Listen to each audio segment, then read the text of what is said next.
morning, everyone. Welcome to the regularly scheduled meeting of the Board of Public Works for today, Wednesday, May 24th, 2017. Commissioner Rivas, Repenning, James, and Jacinto are present. President James, we have a quorum. May we start with Bureau introductions, please, starting with Bureau of Street Services. Good morning. Chi-Ming Gong for the Bureau of Street Services. Veretta Everhart, LA Sanitation. Good morning, Ken Red, Bureau of Engineering. Good morning, John Ollinger, Bureau of Contract Administration. Good morning, Ruben Flamenco, Bureau of Street Lighting. Good morning, Ted Jordan, Public Works General Counsel. Dr. Campos, Executive Officer. President James, we do not have any speaker cards under general public comment. We have no commentary under the Neighborhood Council comments section, and we did receive a speaker card on item number 11. In addition to that, we did receive some emails that were received from Glasser Weil. I apologize for the last name, W-E-I-L. Those have been distributed to all the commissioners, and they're in your packets as well. All right, thank you. We'll close general public comment as well as the Neighborhood Council category of commentary. Just some housekeeping items before we get to our first presentation. First of all, let's start with assessment hearings 2 through 7 in council districts 1, 5, 10, and 2. Mr. Flamenco. Ruben Flamenco, Bureau of Street Lighting. Items 2 to 6 pertain to lighting districts which we are creating in conjunction with private development projects. Item 7 pertains to a lighting district which we are creating in conjunction with the Bureau of Street Lighting initiated LED conversion project. Ballots for items 2 to 7 were mailed on April 12, 2017. Ballots for items 2 to 7 must be received by the City Clerk's office by next Wednesday, May 31st. We have not received any objections to date on items 2 to 7. We are requesting for the board to adopt and forward items 2 to 7 forthwith to City Council. Any questions on agenda items 2 through 7? No objections were submitted. I'll make a motion that we adopt agenda items 2 through 7, seconded by Commissioner Rivas. Any objection? Without objection, we'll adopt agenda items 2 through 7. Any issue sending them forthwith? We'll send 2 through 7 forthwith. Agenda item number 1 is a receipt of bids for the Channel 35 television studio and Pico House seismic separation estimate $21,120,000.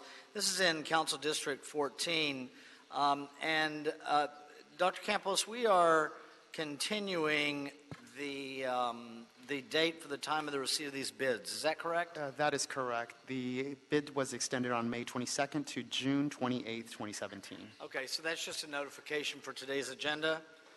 So the agenda item number 1 will be received. Those bids will be received on June 28, 2017. Administrative items, agenda item number 14. The mayor has disapproved amendment number 1 to pre-qualified on-call contract for full-service right-of-way consulting services regarding Del Richard and Associates Incorporated. Is there a second to my motion that we approve agenda item number 14 forthwith by Commissioner Repenning? Any objection? Without objection, that will be done. Agenda item number 15.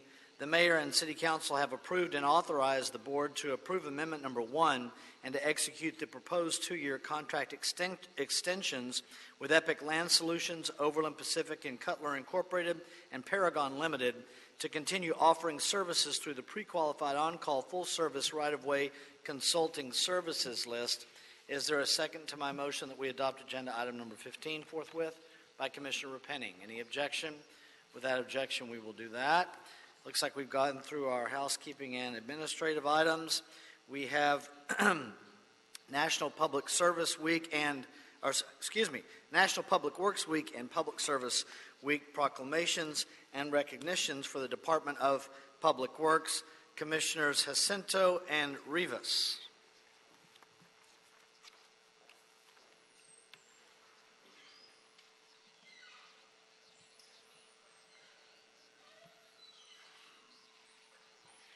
Good morning. Today, I'm excited that we're recognizing field staff and from every bureau to their in honor of National Public Works Week. Welcome to everybody. I know my back is to everybody.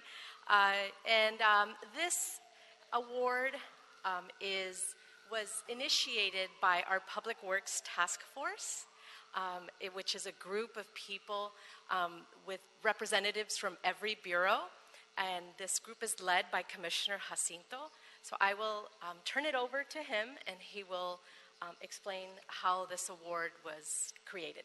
Thank you. Thank you, Commissioner Rivas. Thank you, Commissioner Rivas, and we want to comment on your leadership for Public Works Week. How about a round of applause for Commissioner Rivas? Thank you. For this great week, to see so much of our Public Works family here in this boardroom today. It's a great day. Our Public Works team, which stands for Task Force for Employee Morale and Achievement and Morale. And it was started in 1981 by our own Commissioner, Red Martinez. And it is a task force that builds team, that balances people with productivity, and helps us develop appropriate incentives for our workforce, because we don't do that enough. And anytime we could thank and incentivize and lift the morale of our Public Works family is a good thing. So I also want to acknowledge the team members led by Gabby Ortiz. Raise your hand over here if you are a member. Thank you so much for your service. So this year, in reviving the team, because we can award an individual, a supervisor, or a team. And as you could tell, we're honoring teams, because the recent storm season mobilized our entire Department of Public Works in many, many interdependent teams. And so the Public Works Task Force had a great idea to recognize the teams. And so we have 5 teams that we're going to do, and because we have so much, we're going to have to choreograph this pretty well.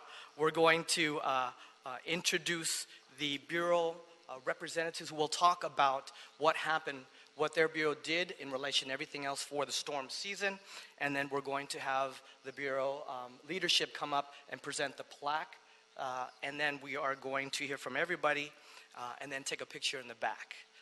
For all this. Okay, so without further ado, we're going to welcome our first Bureau. And all of that, Commissioner Jacinto, we never put time limits on these things, but today I understand that we have some bureaus, plural, that have a Measure M meeting at 10:30, so that gives us about 20 minutes to get through all of this, so we'll give it our best collective team shot. How's that? All right, we're going to choreograph. All right, go ahead, this. sir. Up is the Bureau of Contract Administration.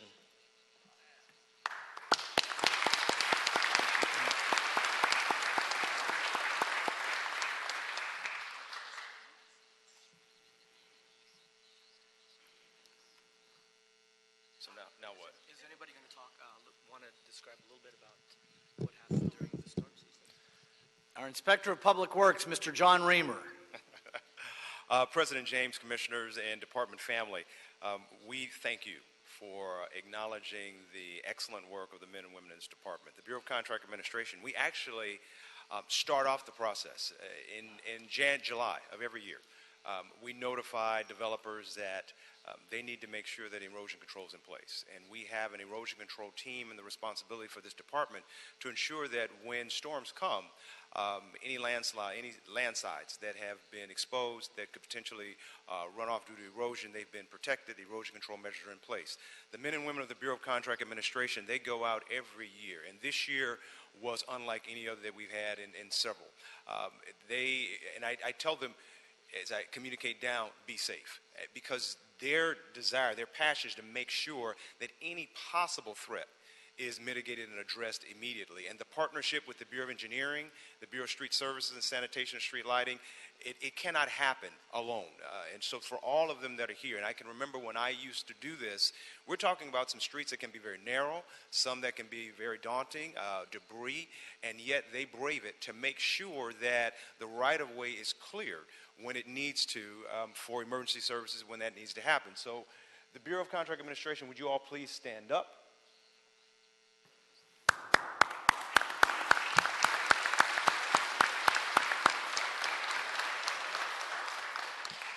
This is for each and every one of you for the fine, excellent work that you do.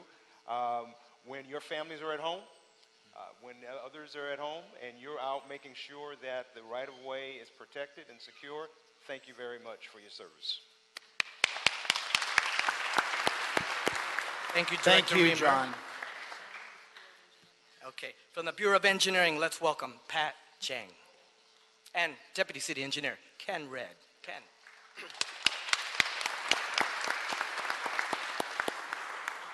Good morning. First of all, I'd just like to echo what John said. Thank you so much for taking some time to recognize the men and women from our bureau and the other bureaus that go out and work hard every day. And they do this, and they're often not recognized. And as John said, they do it every year. They're prepared. And I just wanted to thank you for recognizing them and thank our members. We have representatives from the Wastewater Conveyance Construction Division, Wastewater Conveyance Engineering Division, Geotechnical Engineering Division, Structural Engineering Division, Street Improvement and Stormwater Division, and the Survey Division that are here. All of those people went out and helped in the storm season, and they're here to be recognized. And I'm going to turn it over to Pat for just 2 seconds to talk about some of the things that they did. So Pat Chang is our Division Manager of the Wastewater Construction Division. Thank you, Ken. Good morning. My name is Patricia Chang. I'm with the Bureau of Engineering Wastewater Conveyance Construction Division. The Bureau of Engineering has several programs responding to various emergency and urgent situations, and there are 3 programs are specifically being involved in this past rainy season. These are the Erosion Control and Hillside Slope Stability Program, the Emergency Storm Drain Repair Program, and the Emergency Sewer Repair Program. And I would like to share some statistics. I will be quick. The Geotech Engineering Group have responded to 27 requests for geological and geotechnical evaluation of slopes and streets in this past storm. These requests came from Council District, the Bureau of Street Services, Department of Building Safety, and Raccoon Park, and etc. And out of these requests, the erosion control for hillside damage program's on-call contractor removed over 1,000 cubic yards of debris from several locations, installed 1,500 feet of K-rails, and installed over 280 feet of asphalt berms to control the situation. And these emergencies were stabilized, and many of these projects are going to be referred to the near future project for more permanent repair. The Street Improvement and Stormwater Division responded to 11 emergency storm drain repair requests from Bureau of Sanitation since January, and a total of $1.93 million worth of construction order has been issued to the emergency storm drain repair on-call contractors to repair the damaged storm drains, culvert, the catch basin, and others. The Wastewater Conveyance Construction Division has responded to 20 sewer emergencies that were specifically caused by heavy rains. A total of $3.29 million of construction orders has been issued to the emergency sewer repair on-call contractors to repair the sinkholes, the broken pipe, overwhelmed pump stations, and other problems brought on by the heavy rain. I just want to mention quickly of one of the emergencies, which is the on February 17 this year, after a very heavy rain in the evening, a large sinkhole on the north outfall sewer surfaced on Woodbridge Street by the Laurel Canyon Boulevard, and everybody in the bureau are have contributed to respond to this emergencies. After the 2 fallen cars were retrieved, the difficult task of repairing the live sewer started, and the emergency on-call contractors worked several days of 24/7, and then following with a 2-month long of long shift weekend work to repair the sewer, and a lot of work were installed. The they put the shoring in to secure the sinkhole, they install the traffic control, they repair the sewer, they bypass pump, and a lot of work. But I think it's the city employees who came through to demonstrate how the city family work together. For example, the Department of Transportation came out within a day and worked with my staff to come up with the traffic control on the fly. The Bureau of Sanitation management showed up. They're there many days. They mobilized their heavy crane and their staff to help the contractor. Bureau of Contract Administration were there they have extra staff there because this is a residential area. They were out there to making sure the site is secure. And many of the Bureau of Engineering staff provided the support whenever we asked. So I would like to take this opportunity to thank them, and thank you. Thank you. Thank you to the Bureau of Engineering.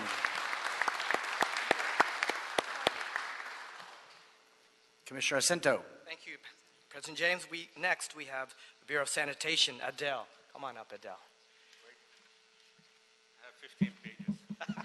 Adele has on his University of Houston Colors? football coach uniform today. Thank you. Not only did Adele go to University of Houston, we were both there at the same time. Yeah. I was in law school, though, and Adele was in undergrad. Yeah, we hated law. Much younger. Well, we were there at the same time, and thank you, first of all, for this opportunity. Adele Hashkhalil, I'm the Assistant General Manager for Sanitation, and this is great. I remember a quote that alone we can do so little, together we can do a lot, and this is what we're here for. We're able to work together to really serve our residents in the best way we can. I'm honored to be before you here, but let me ask a few people to join me here who are leaders. I know I can't have everybody here, but let me ask Mohsen Moayedi to come, Ali Posti, Barry Bergen, Mike Ruiz, and Cecile Boncio. Is Cecile here? If you can join me. I'm honored to be here before you representing the 3,000 hardworking men and women of sanitation who work day and night, rain or shine, protecting the public health, safety, and the environment. They take that seriously, and it doesn't matter what condition we have, we're there to serve the community. You know, sanitation for many, many years, every year, we prepare for wet weather. We prepare a wet weather preparedness plan and response plan. We put it together. We train on it. We do exercises. We do tabletop exercises. We coordinate. We meet. And we run models to see what can we do, what happens if. And those things help us a lot because that's a great, great effort. And we have great team working on it. We have state-of-the-art computer models and tools that we use. But also we start preparing our facilities. We inspect our facilities, our storm drains, our catch basins. We clean the catch basins before the rainy season. 34,000 catch basins are cleaned. Sewers are inspected. Pump stations are inspected. Generators are tried. Treatment plants are checked to make sure everything is running right. And everything is prepared in anticipation of the event. And once a storm comes in, and we know that the storm is coming, we basically put everybody on wet weather alert. We have staff now working 24/7, making sure that they're available to respond as needed. And we have a storm commander that would manage the operation, and they will work to coordinate with the departments, with the bureaus, and within sanitation to ensure the response is done effectively. We have staff out on the streets making sure floodings are addressed immediately. We know critical areas. We have staff dispatch ahead of time to ensure the response to the customers, the residents, is done in the best way we can. And sometimes things go unnoticed, but during heavy rains, still trash gets picked up. A lot of people, we do it, and we do everything we can. If we don't pick up because of an issue that day, we're there next morning picking it up. We pick up over 4,200 tons of trash. Doesn't matter rain or shine, day or night, we do it, and we make sure we provide the services. We have a 24/7 customer care center, and they're available to ensure that the residents, when they call for a response, there's somebody answering the call and providing the response. And we have great team working together. During the last storm, we had a heavy rain event. We prepared for El Nino before, but didn't come, but we were ready. And the next preparation did not go to waste. And we didn't have one single overflow. We had some failures, but we were able to respond together to address it in the best way we can. But even during the heaviest rain, we're able to convey and safely treat over 650 million gallons a day of wastewater without having any impact anywhere in the system. And that only can be done because of the hard work of the men and women of sanitation. That I want to ask all of them to stand up, please. Sanitation.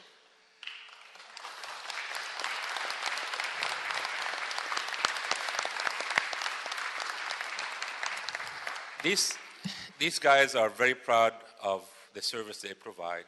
I see them every day, and they take protection of the public health to the maximum. They want to do whatever they can to make sure our city is safe, our city is clean, green, and sustainable. They do that every day, and we only can do it with the partnership, with the Bureau leadership that we have. Our brothers and sisters in the Department of Public Works, we work together, with everyone. Doesn't matter who we are. We work together, even when we have an emergency where they're working, eating donuts, drinking coffee at 4 o'clock in the morning. But we do it. We're doing it together because this is what we're here for. We're here to serve our residents, we're here to serve our community, and to make sure that we are there for them whenever they need us. So thank you. We're honored by this award, and thank you for this recognition. Thank you, Adele.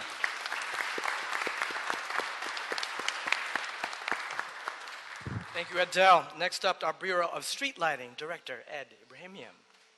Ed. Good morning. Happy Public Works Week. I'm going to be really short. I ask everyone to come up here. Again, thank you for recognizing our employees. Some of our employees from the field never get the opportunity to come up here, so they are all here. During the storms, in addition to street lighting storm-related incidents that we were out there during the day or at night, and you see some of the staff who were out there, we were also on call with Department of Water and Power and the Fire Department as first responders. We went to some areas with lights out, lights down, wires down, and we made the area safe before DWP would get there. So you see all the staff who worked during the storms, they were out there, rain or shine, and they're here to be recognized, and I'm really happy to be here and have them here to be recognized in front of the board. Thank you. Great, thank you, Ed. Thank you to all of you. Thank you.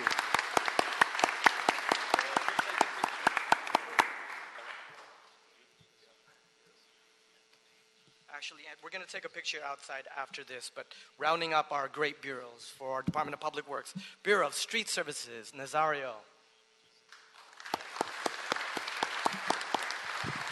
Good morning, Honorable Board of Public Works. First and foremost, I want to thank the board for taking the time to recognize our employees. I mean, every day they go out, they perform the work, and the majority of the times our work gets unnoticed, right? Because it's only when we don't do our work when people realize what we do. That's the nature of public works. I mean, even our mayor last Monday in this same room, he stated, public works is not sexy, and we're not sexy. That's the reality. We're not sexy. Well, we can debate that, Nazario, but we'll do that for another. We think the work we do is sexy and exciting, but I get your point. We may not be sexy, but sexy cannot happen in LA like LAPD and fire department without public works. And we saw this during the recent storms. I mean, they couldn't perform their work at their full potential without sanitation, street services, street lighting, Con Ed, and engineering performing our work first. And I think the most important thing that we need to recognize about our employees this morning is their unselfishness, because it was raining 24 hours a day.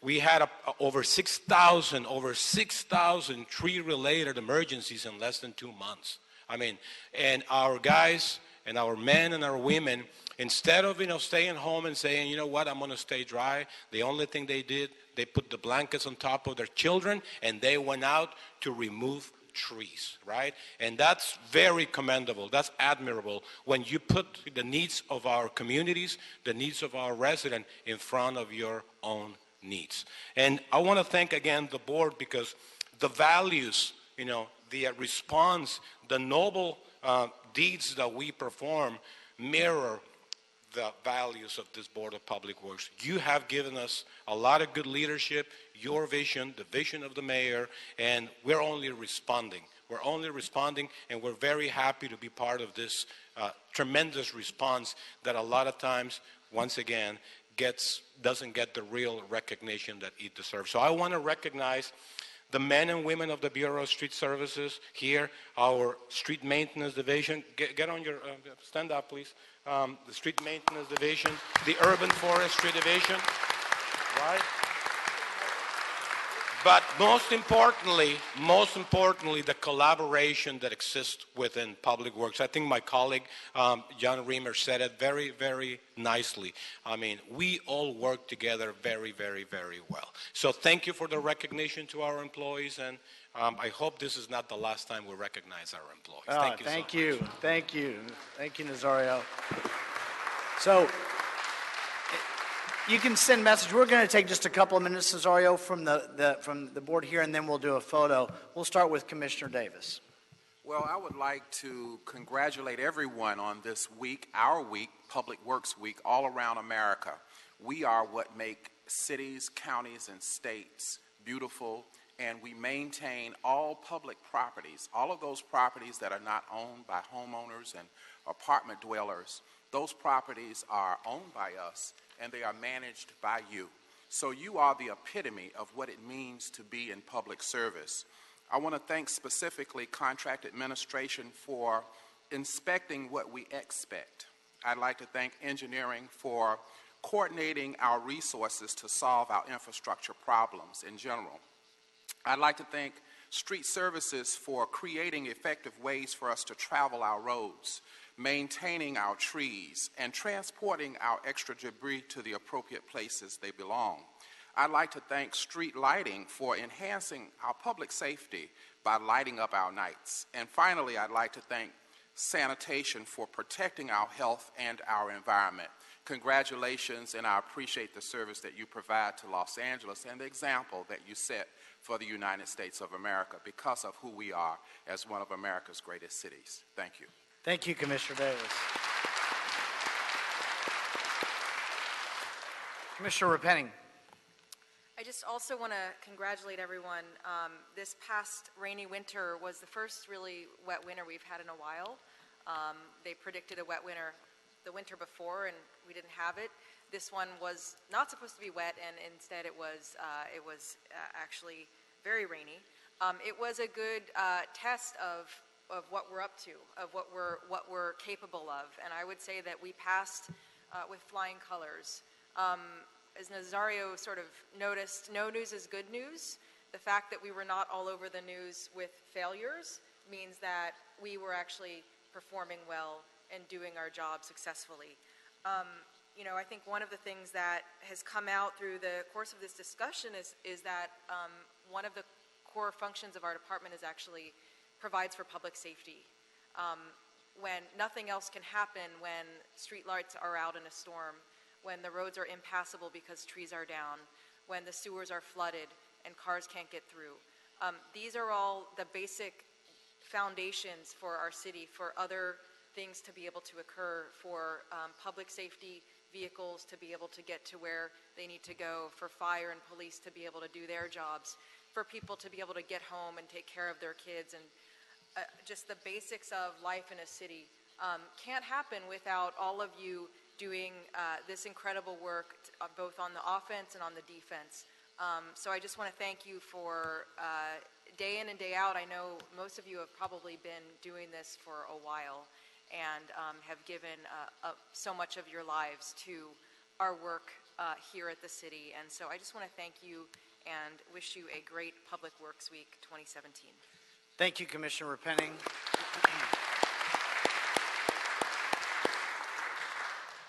First of all, Commissioners Rivas and Jacinto, thank you for your efforts in coordinating this. Thank you to all of you for taking the time to come visit us here at the Board of Public Works in our hearing room. We think we have the most interesting hearings in the region, and it's because of the work that you all do. Obviously, I echo the statements from my colleagues as well as our Bureau directors.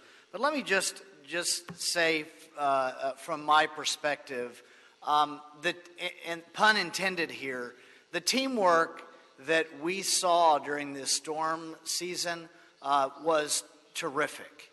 It was excellent work. And you all were part of that team, and that's why you specifically were invited to be here today. We wanted to be able to say personally, from us to you, thank you. And when we say that, we're saying that on behalf of the now 4 million residents of the city of Los Angeles, even many millions more when you think about the people that work in Los Angeles, are touring Los Angeles or pass through Los Angeles on the way of point A to point B. The coordination and the collaboration among bureaus was remarkable. I saw it myself. We all did.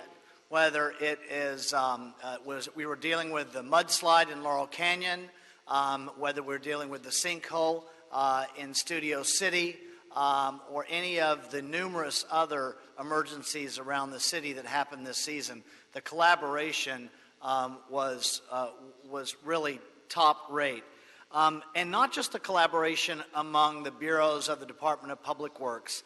That's the easiest collaboration, perhaps, but because it's one department, but the collaboration with the Emergency Management Department, with the Fire Department, with the Planning Department, the Department of Transportation, all of the city departments led by Public Works, and something that you heard earlier, the communication and collaboration with the mayor's office and the council office. It was seamless this season.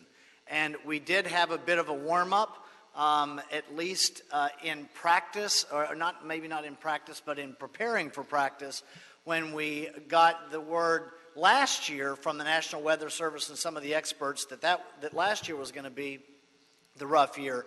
It enabled us to do some of the administrative work to be able to do the exercise that we needed to do this year, and it showed. And it showed over and over and over again, and it was consistent and it was complete. So we really want to thank you all, and that's why we have taken the time today to bring you in and to take the time in a Board of Public Works public hearing to publicly recognize you and acknowledge you, to say thank you. So again, congratulations. It's National Public Works Week, and for all of you, it's Public Service Week, and you have all excelled. So with that, we'll take a brief recess for photos, and then we'll come back and rejoin our agenda. So thank you all.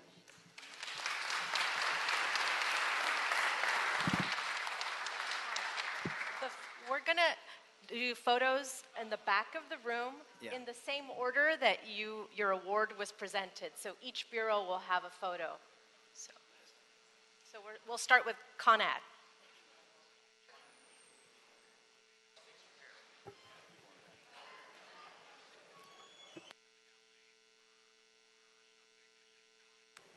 Hey, can you wait? Could we do? Can you flip me back on?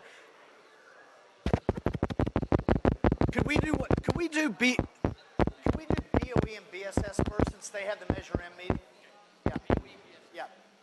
So we'll start with BOE first, and then BSS, because since they have to do the Measure M meeting and get out. Yeah.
Okay, well, good for them. We're all here. Welcome, everybody. Let's go back on our agenda. Let's go to agenda item number 11. We have speaker cards on number 11. Is Mr. Ledoux here? Oh, there he is. Okay, yeah. Council District 10, above-ground facilities appeal denial, 3001 West Vernon Avenue on the 8th Street side of the lot. Recommending that the board deny Elisa Pastor's appeal of the Bureau of Engineering's determination to locate the above-ground facility adjacent to 3001 West Vernon Avenue on the 8th Street side of the lot. Secondly, approve the request for a variance from the height limitation requirements of the above-ground facility ordinance pursuant to Los Angeles Municipal Code Section 6208VB. And third, authorize Mobility LLC to install a 43-foot, 1-inch high wood monopole in the public right-of-way adjacent to 3001 West Vernon Avenue on the 8th Street side of the lot. Mr. Ledoux, we will start with you, sir. Good morning. My name is Jeff Ledoux. I work with Bureau of Engineering Central District. As we have said here, this is a mobility monopole that is 43 feet 1 inch in height. It is adjacent to a commercial property at 3001 West Vernon Avenue, and it will be on the 8th Street side of that building and lot. It is in CD10, Herb Weston Jr.'s council district. At this point in time, they are basically remaining neutral on this, although I will say I've had numerous conversations with their planning deputy on this particular one. We did have a hearing with the appellants and the applicant with Commissioner Jacinto on March 6, 2017. And in the course of that hearing, the commissioner asked BOE staff to go out and look at possibilities in and around where the proposed location was at. The appellants had three main arguments in there. First, that it has a bad visual impact on their property, that it could affect the rent that they could get out of that property, and that there were other sites where it could go. In dealing with those complaints, first of all, this pole, if you'll notice from the picture, is sort of on the corner of the building. There's only one window on that side. It's a second-story window. It's narrow, and that anyone that is standing at that window, the pole is in their peripheral vision. It's not in their, right in front of them like that. So it has minimal impact as far as viewscape with that particular building. As far as property values or rental values of this property, that's normally not an item that we look at when it comes to deciding whether to issue a permit for a specific location or to move it, as any other property could make the same claim. Never understand the property value argument in every case that it's made, because the property value argument could also be made the other way, that if you've got a section of town that can't get communication access, it seems to me that might affect the property value as well. I digress. Go ahead, sir. Well, you're right. That it's a mixed bag when you're talking about. Studies have been done that I've seen that AT&T showed. It could up the value. It could be neutral. It could increase the values. It just all depends on the area and how it looks and stuff like that. So it's a mixed bag. Just hard to when make it comes the claim. to that. Yeah, go ahead. Shannon Nichols from Mobility and I did go out and look at other possibilities. In fact, I do have a search ring here and a picture of some of those other sites that you can look at. There were essentially 4 other alternatives that we looked at that are doable. It could go across the street from its proposed site. There is a plumbing business there. There is a parking lot back there with a driveway, but then there is a space between the driveway and the alley that's a section of grass that I found out when I measured it was 26 feet long. So if the pole was stuck in the center of that, it could go there. There's also one across Vernon on 8th Street. You'll see it's, I think, the first one in the picture. It's a blue building.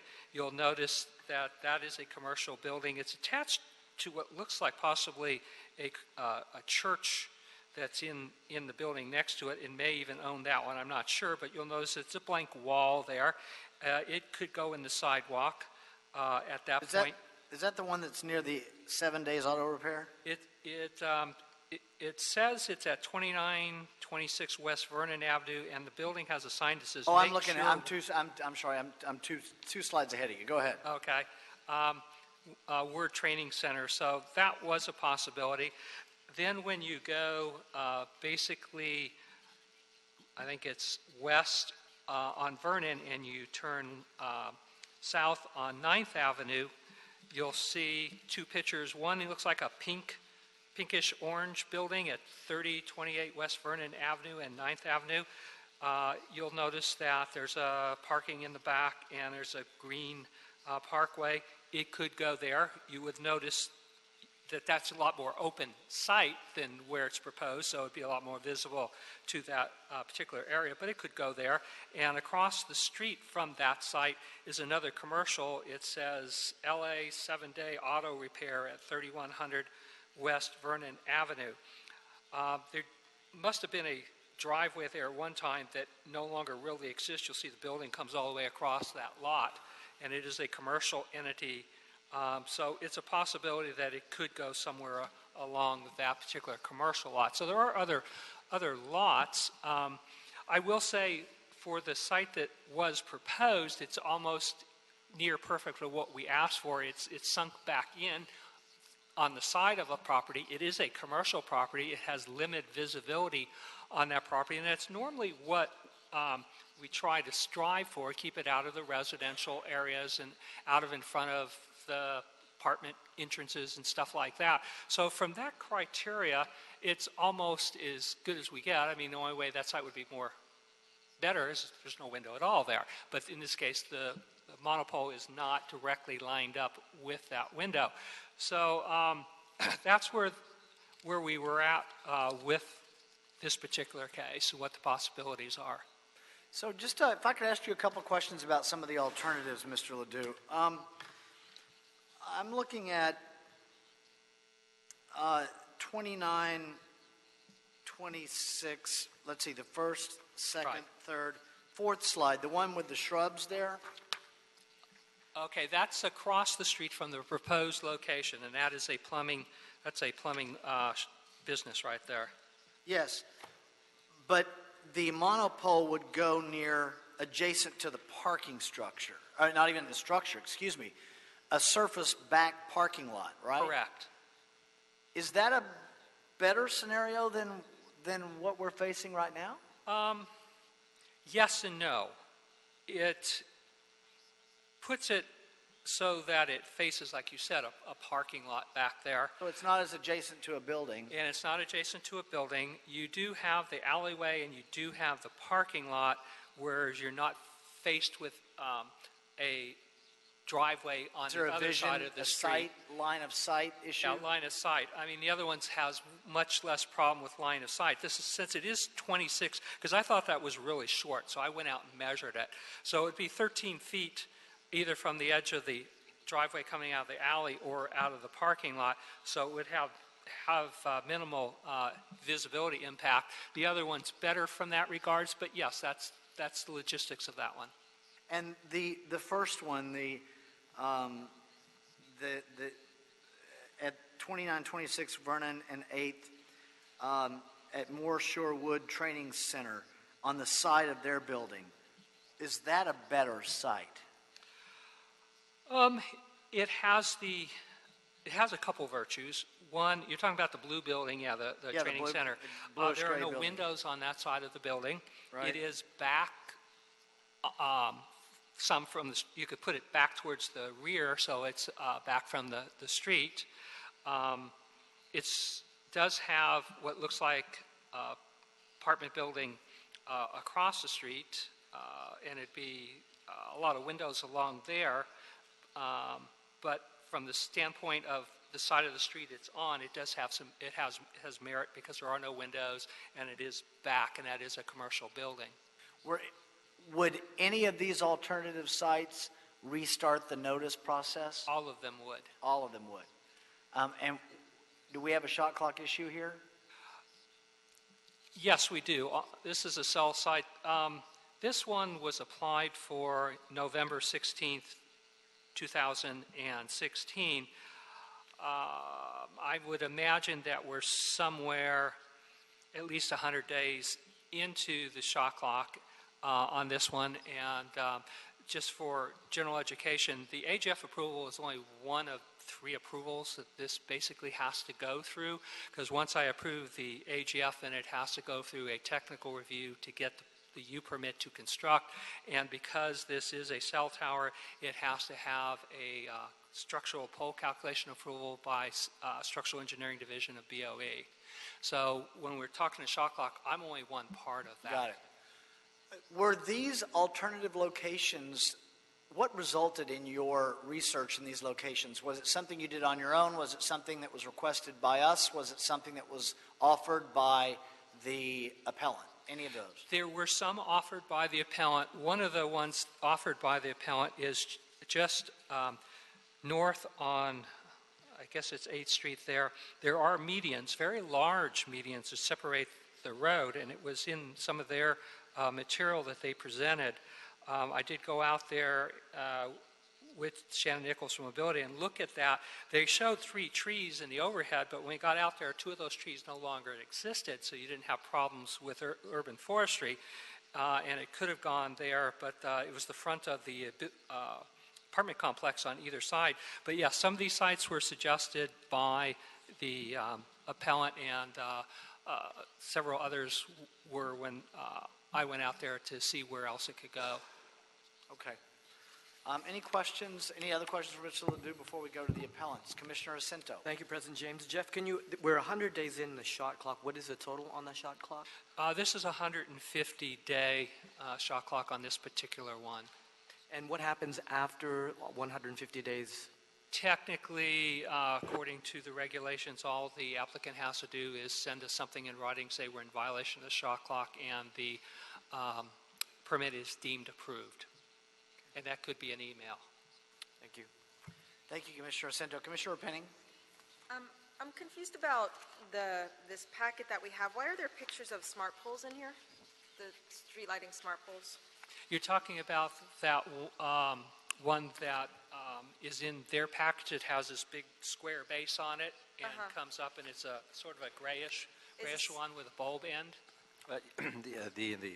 The appellant may have The to appellant answer made that. some arguments suggesting that this the is use not of a smart something pole that- would be an alternative. This isn't provided by us. No, it's provided by the I appellants. see. Okay. Plus, one of the problems with the smart pole is they are a street light pole, and street light has its pattern. In other words, how far apart they are, height, and this particular pole is 43 feet high, and the antenna is at the top of it, so the very top is the tip of the small antenna. Normally, the street lights are shorter than that. They tend to range, you have a better expert street lighting than me here, but they tend to be around the 30-foot high level. The 3001 West Vernon, that structure is commercial? Is it office space? Yes, it's office space. It's a commercial building for office rental. All righty, thank you. And Mr. Ledoux, what do you, the one in the median, which they propose is number 4, what's the issue with that one in your mind? The median strip, when we went out there and looked at that, originally when I did aerial view, it had 3 very large mature trees, and they proposed putting it lined up with those trees, which would presented problems with the root system. And also, obviously, the antenna has to go higher than those mature trees in order to propagate signal. And so when we looked at it, The buildings on either side that face that median are large apartment complex, and that's their front entrance. Another, their big, huge door Got and it. everything. Okay. All the windows are there. Okay, thank you. Any further questions before we go to the appellant? Thank you, Mr. Ledoux. So, Mr. McCosker, you have two cards. We have you and Dutch Ross. We'll take you one at a time. We do not put a time limit on real parties and interest, but as you're familiar with us, if I sense that that one side's starting to repeat itself, then I'll join the discussion. I appreciate that. Then Go ahead. To enable us to go one at a time, I will then introduce Dutch Ross. But first, Tim McCosker, Glazer Weil, attorneys for the appellant. Thank you very much, and happy Public Works Week. We represent the owner of the property, a 501c3 public benefit corporation that does economic development in the community, and our president and CEO is Dutch Ross. Good morning. Thank you very much. As Tim mentioned, my name is Dutch Ross. I'm a board member and president of Economic Resources Corporation. Next month, ERC will celebrate its 49th year of doing economic development in underserved neighborhoods throughout LA Basin. ERC was basically formed to do three things. Number one, to promote job growth and job creation, to help deliver community services, and thirdly, to remove blight. Our business model basically is one of investing in real estate for the use of job creators, other non-for-profits, so they can have their programming space in the correct locations, and thirdly, to take undervalued or blighted property and try to bring it up to a higher level so that it becomes a catalyst for additional investment.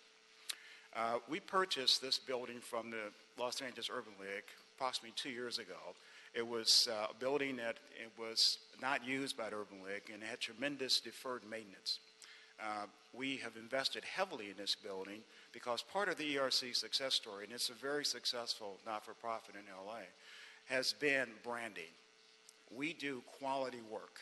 We have quality buildings. We invest very heavily in those buildings, and then we share some of our benefits with our non-for-profit or our for-profit tenants that are hiring locally.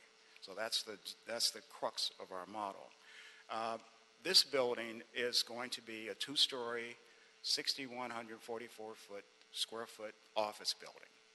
We are negotiating. Would you repeat that, sir, about this building? Go ahead. This building is going to be two-story, 6,100 square foot office building. Go ahead. Okay. And our prospective tenants for this building are a series of not-for-profits, and we're talking and negotiating with several entities right now about this particular building. We acquired it simply to assist other not-for-profits who serve the greater Leimert Park area in having a home that fit their programming needs. Some of you, I'm sure, know that there's a tremendous scarcity of quality small office buildings in this neighborhood. And consequently, we make our investment selections primarily based on what we perceive those needs to be and what our other nonprofit partners have told us over time about their difficulties in acquiring adequate space. We see this poll as a deterrent to those items. We do think it's a visual blight. In the renderings you have, you can see the pole is a bare wooden pole with the electronic apparatus for the sales system, and it is adjacent to our building. As you notice from our other depictions, we've removed the landscaping, we've opened the site up, we've done, I think, a very good job of making this an attractive home for our prospective tenant pool. We see an alternative to this location. We believe there, as you see on your map, there are at least 4 others within probably 50 yards of this particular selection.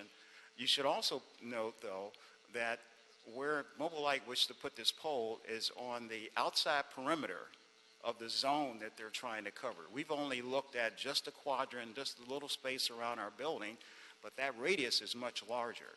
There are a lot of other locations that could have been chosen besides what we believe to be the best looking commercial building in that neighborhood today. So we hope that Our arguments are persuasive, and you can see that there are alternatives to putting it right adjacent to an investment that we believe is really going to be very helpful to the community. Thank you, sir. Thank you. Mr. McCosker. Thank you. I'll be very brief. First of all, we want to thank Commissioner Jacinto for his hard work in working with us on the appeal, and we also appreciate Mr. Ledoux's hard work on this, and particularly his presentation and your questions. These are difficult issues, always. There are probably very many folks who say, don't put a pole out in front of my property. You'd be surprised. Really? You'd be surprised how many or how few? Well, if I understood you correctly, you say there aren't many people that don't, or that No, do. I'm sure there are many people who say, yes. don't do it. Yeah. Oh, yeah. Don't put it in front of Yeah, our so property. we're making the same point. We're making the same point. Yes. And I think particularly, our issues, we only have two issues, fortunately. Unfortunately, the issues are height and location, and that's what this is all about, height and location. Vice President Repenning, we had put the pictures of the smart poles in because that was what we were hoping might be an option if we couldn't get one of the other locations, and we appreciate the response on that issue. Going back to your questions, which I think were good ones, we really do think that the location across the street would be our number one location, which is adjacent to the plumbing shop. It would impact our building less, and as President James correctly says, it would also bring cell service to the area. So we appreciate the point that cell service in the area is very, very important. We think that the median option is also a good one, and the options that Mr. Ledoux described in addition to our options, we are hoping will be taken seriously. When one looks at the findings, and I'll just make one point to cover the findings, to say that in the second finding that the applicant has demonstrated that no other financially or technically acceptable alternative exists that could meet the height requirements, to say that the applicant has made that proof, the applicant may have made that proof, but it's not in this packet.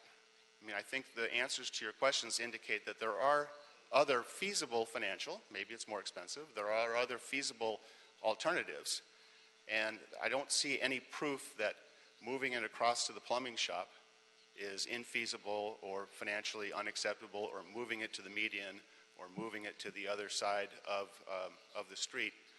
So I realize, again, I will not repeat everything that's in your materials. I won't repeat anything that our President and CEO has described. I will thank you again for all your time and effort on this, but we are asking you, in the interest of protecting the asset and in the interest of protecting the work, and I know that's not one of the findings you need to consider, but in equity you can consider that you look at this hard again and ask yourselves whether or not the applicant has in fact shown that there is no other financially feasible or technically feasible alternative in the immediate area. So thank you very much, and we would urge you to uphold the appeal. Thank you, Mr. McCosker. I would like to hear from Mobility. I think you raise a fair question. But before I ask, is Mobility here? Okay. Before I do, Mr. Ledoux, regarding the plumbing shop alternative across the street, just so I'm clear in my mind, where is that one here? Is that in your packet? It is. It's one of those. It's one of those that they put in theirs and numbered. It is number 1. So it's the one that the Moore Sherwood Training Center? Yes, probably. Is this what you're looking? Did you have this I'm from looking their at packet? the gray. Oh no, I've got that one too, but I'm trying to figure out which from scenario. that one? Okay, from those pictures. I have the aerial shot. That one is let's see. It looks like this is 2926. The one that at the parking lot and the that's the hedge. one that's the first one that I went to. And that is Mr.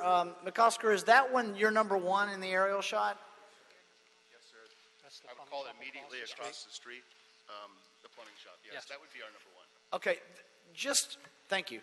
Just from my perspective, when I looked at all of these things, that was the first one that I gravitated to as an alternative. So it was also when we did our site visit. It was yours too? Yes. Okay. So I would ask mobility then to look to come up and let's talk about this alternative number one. Also, may I clarify yes, one thing in the yes. board report? That section that talks about technical and financial and feasibility has to do with the variance. In other words, the installation that they're building has to be above ground because it's line of sight technology, and their radio frequency engineers have determined that's the height it has to go to. So it's really talking about the variance itself rather than the location. Okay, understood. Thank you.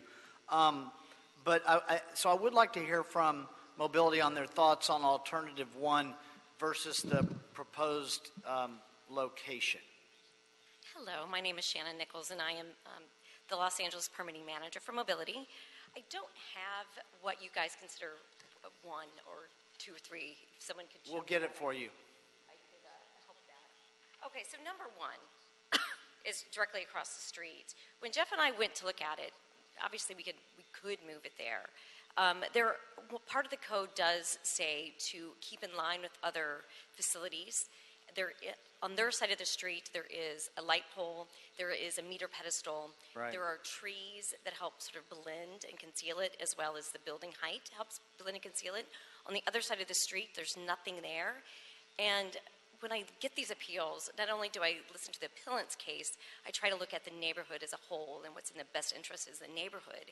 And I felt like moving it across the street would make much more of a visual impact to the neighborhood as a whole, because there's nothing there to on that side of the street to disguise it. Okay. That makes any sense. Anything else, sir? Anything? Well, if I might add, Mr. President, Commissioners, via Channel of Mobility Government Relations, the other sites that are offered in this document, Shannon and Jeff, Mr. Ledoux, went to the site. And so we did our due diligence and took to heart the alternative locations. And Shannon has actually gone to the field, assessed it visually, spoke with Mr. Ledoux, and we took it to heart. And so I want to just ensure that the board knows that mobility takes alternative sites very seriously in our assessment in offering this as the preferential site. And further, we wanted to be in compliance with the AGF code to have additional AGF in line with the site that we've selected versus the other side, which would have no other AGF. And just a couple of talking sort of a few of the other locations in the median, I felt that way as well. Not only does it throw the site into more of a residential area, in front of a residential area, it also is sort of a sweet little part of the street. It's visually very nice. I'm not interested in the median. And it's much more of a visual impact there as well. Save your breath on that one. I'll vote against the median real fast. But yeah, okay. And then finally, Mr. Ross indicated that the location would not be preferential in terms of meeting the RF requirement for the need. This actually, our site is a bullseye site, so it actually is the perfect location to meet the entire wireless need for that area. Yeah, I hear you on that. Across the street's not far off of it, though. All right, thank you. Commissioner Davis? Well, I had a question for the complainant initially, but let me ask it of mobility? We can call up anybody you'd like, sir. Okay. I wanted to know, in terms of the alternatives, how many other alternatives are there into the site? There are the ones that mentioned in the that Jeff mentioned. There's 3 or 4 alternatives, and we felt when we went over all of them were a little bit more visually obvious and made much more of a visual impact on the community as a whole. So, in fact, you're saying that this device has to be hidden? No, it doesn't have to be hidden, but it does help for the community not to see it quite so obviously. When there's nothing around, such as trees or other above-ground facilities. Light pole is an above-ground facility officially, but it is a structure that's above ground. It does sort of help conceal it and create less visual blight on a block. So is the functioning of the device such that when it is obstructed with trees and the what-like, that it is not as effectively functioning? It can if it blocks it. If it were in an area where, in fact, there are no items like trees in the way of it, or how does that work? In this instance, Commissioner, the tree, the street light, as well as the metering pedestal do not serve as hindrances or obstruct the radio frequency for this site.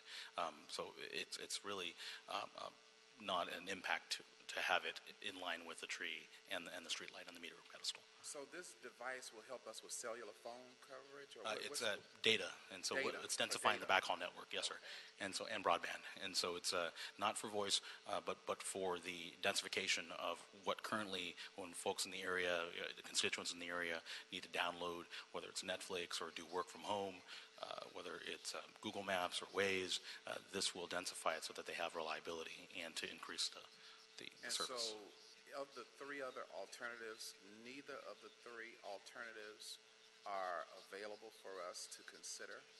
It's that we chose this as the preferential location because the other three locations would have a greater impact to the community residentially. I understand what our first choice is. I'm trying to explore the possibilities of other sites and trying to figure out, in looking at these other sites, really I'm trying to establish what a second choice would be, just as an example so I can have a better understanding. Of these additional three, is there one of the sites that would be one in which we could implement the installation of the device and that it could function reasonably? They all could function reasonably. I would definitely take 2 and 3 out because I believe they're in the alleyways on this alternative map, Right. which is not considered desirable due to safety concerns with fire department and such. And what would be the third one that would possibly be able to work if you take those two? I would on this map, 1 and 4 could definitely work. Which one There's would that be? 1 and 4. Okay, 1 and 4. Yeah. And then my final question is for the complainant. I guess, Mr. The attorney. Have you had some dialogue or discussion with Mr. Ledoux or with the mobility company with regard to the alternative sites? They mentioned that, in fact, there was one, and I've forgotten what she said, 2, that were possibilities. But have there been some discussions with you and them in terms of other alternatives? More discussions with the city and with Commissioner Jacinto, frankly, and less with mobility. We made that effort, but we would still be willing to do so, and we would be very interested in talking about what sounds like might be the alternative, and that's number 1 on our map across the street at the plumbing shop. And so your client sees this proposal as one that devalues the property, or just specifically paraphrase for me your position? Yes, sir. Devalues the property in as much as it will make it more difficult to rent the property. The rents may be lower, less beneficial to the property owner. Our client, who has a great deal more experience in real estate than I have, provided basically a valuation summary which was submitted into your packet. So in fact, you're just telling me that to put this out front makes the building not as attractive as without it. Is that what you're Less attractive to tenants, to the community that we serve. They claim that it's going to be hidden. Will it be hidden, or how will it be a discretion? Well, the property's been cleaned up, and there's less landscaping. There's a beautiful facade now on that side, and so it won't be hidden at all from view of the street or from view of the building. It is correct, as Mr. Ledoux indicated, it's not directly in front of a window, but it's certainly not hidden on the site or from the view from the site looking out.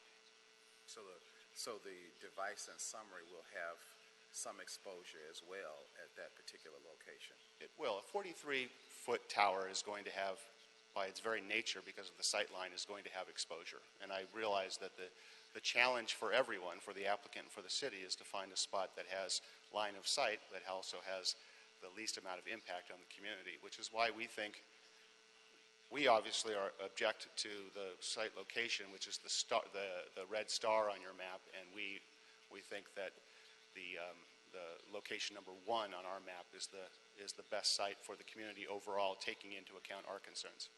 Was that one of the sites, Mr. President, that the mobility thought was an option? Yes. Okay. All right. Well, Site 1, yes. Thank you. Thank you, sir. Thank you, Mr. McCosker. Commissioner Rivas and then Commissioner Penning. My question was for Mr. Ledoux, which Oh, there you, I'm sorry, I couldn't see you. I thought you left for some reason. If, if we wanted to propose site number one, which is the alternative that's right across the street, why does that require a new notification for your process? That's One of the key principles in the AGF ordinance is the notification and notification pattern. The notification that went out said the pole was going adjacent to this property, and if you've noticed, over the years, very few people who are beside it, abutting property or across the street, ever appeal this. So it obviously has the most impact on the adjoining property. If you put it across the street, now you've got a new adjoining property. We didn't notice, and neither did the applicant for that location. So essentially, we would, this application, to say you upheld the appeal and wanted it across the street, then we would mark this one denied, it's cold, and mobility would apply all over again as if they never applied for this location for across the street. But that's mainly why you're changing the adjoining property. But if there were a new notification, it would still just be to these two properties, or would it require other adjacent properties to be notified? We would actually notify the exact same properties that we did before, just that now the installation is a different orientation to those properties, because now you've got it next to this property, whereas before it was here, and now you've got this other property beside it that wasn't on the same side of the street before. And there was no response previously from this, so we don't know if they would oppose it or appeal to. No, we have no way of knowing until somebody does. Okay, thank you. Thank you, Commissioner Rivas. Commissioner Penning. I think that it's less of a question, it's more of a comment. Number one, I don't necessarily want to accept the argument that putting these facilities near buildings brings the property value down. As our president mentioned earlier, this is communications infrastructure. It's necessary infrastructure for people to live modern lives. And without it, we would certainly see property values go down if we didn't have these services available in parts of our city. Those areas would be less desirable for people to live in. So I'm not interested in the argument that, you know, these facilities bring the property value down or that there's some kind of blight. We put a lot of things in the public right-of-way, things that we need. And this is part of the infrastructure that we locate and site in our city. That said, I hear you know, increasing I think consensus around location number one. If it's not a challenging location for mobility and you know it serves the same purpose, I would advocate for looking at that site as an alternative. One thing you might want to know is when we were out there, like you said, it does line up with the street light on the corner and some other things. So from certain angles, you wouldn't really notice it that much on eye level. I also measured from the edge of the building to where the pole would be, and it's about a 24, 26 foot distance away from that building. Is that sufficient in the ordinance? Is that what? Is that sufficient pursuant to the ordinance? No, it's basically part of my investigation to see where it was in relationship to the building, you know, see how close it is, the whole logistics thing. Okay. Commissioner Jacinto. Thank you, President James. Colleagues, I understand and appreciate the advocacy and the discussion around the proposed site and alternative one.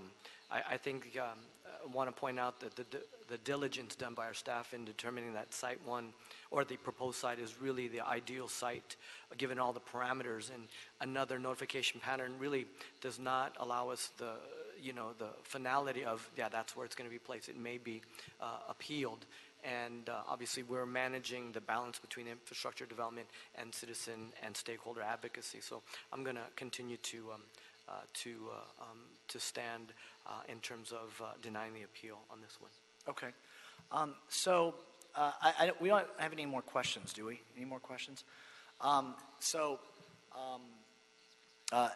think we'll have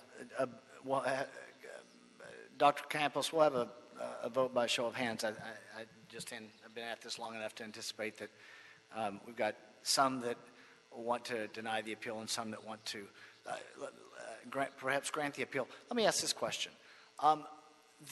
So to look at alternative number one, we'd have to grant the appeal?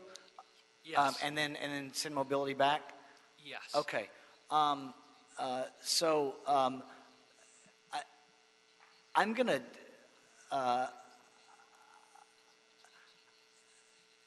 to make a motion, since I don't think I heard a motion. I'm going to make a motion, because I got two different points of view. I'm going to make a motion that we grant the appeal and look at alternative one. That would be my motion. Is there a second to the motion? Yes.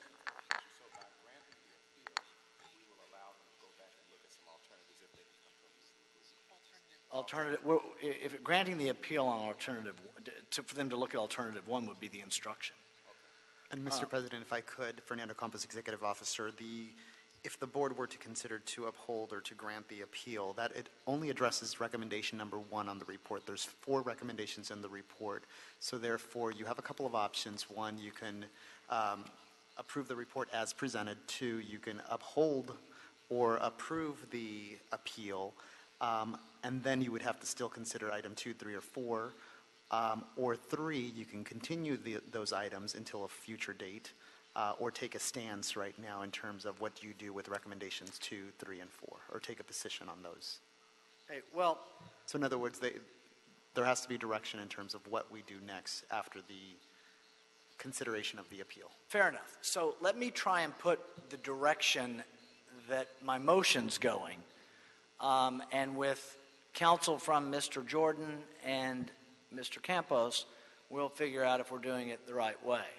And Mr. Ledoux, let me know if I step on any process here for you. My motion would be that we grant the appeal as to the existing location.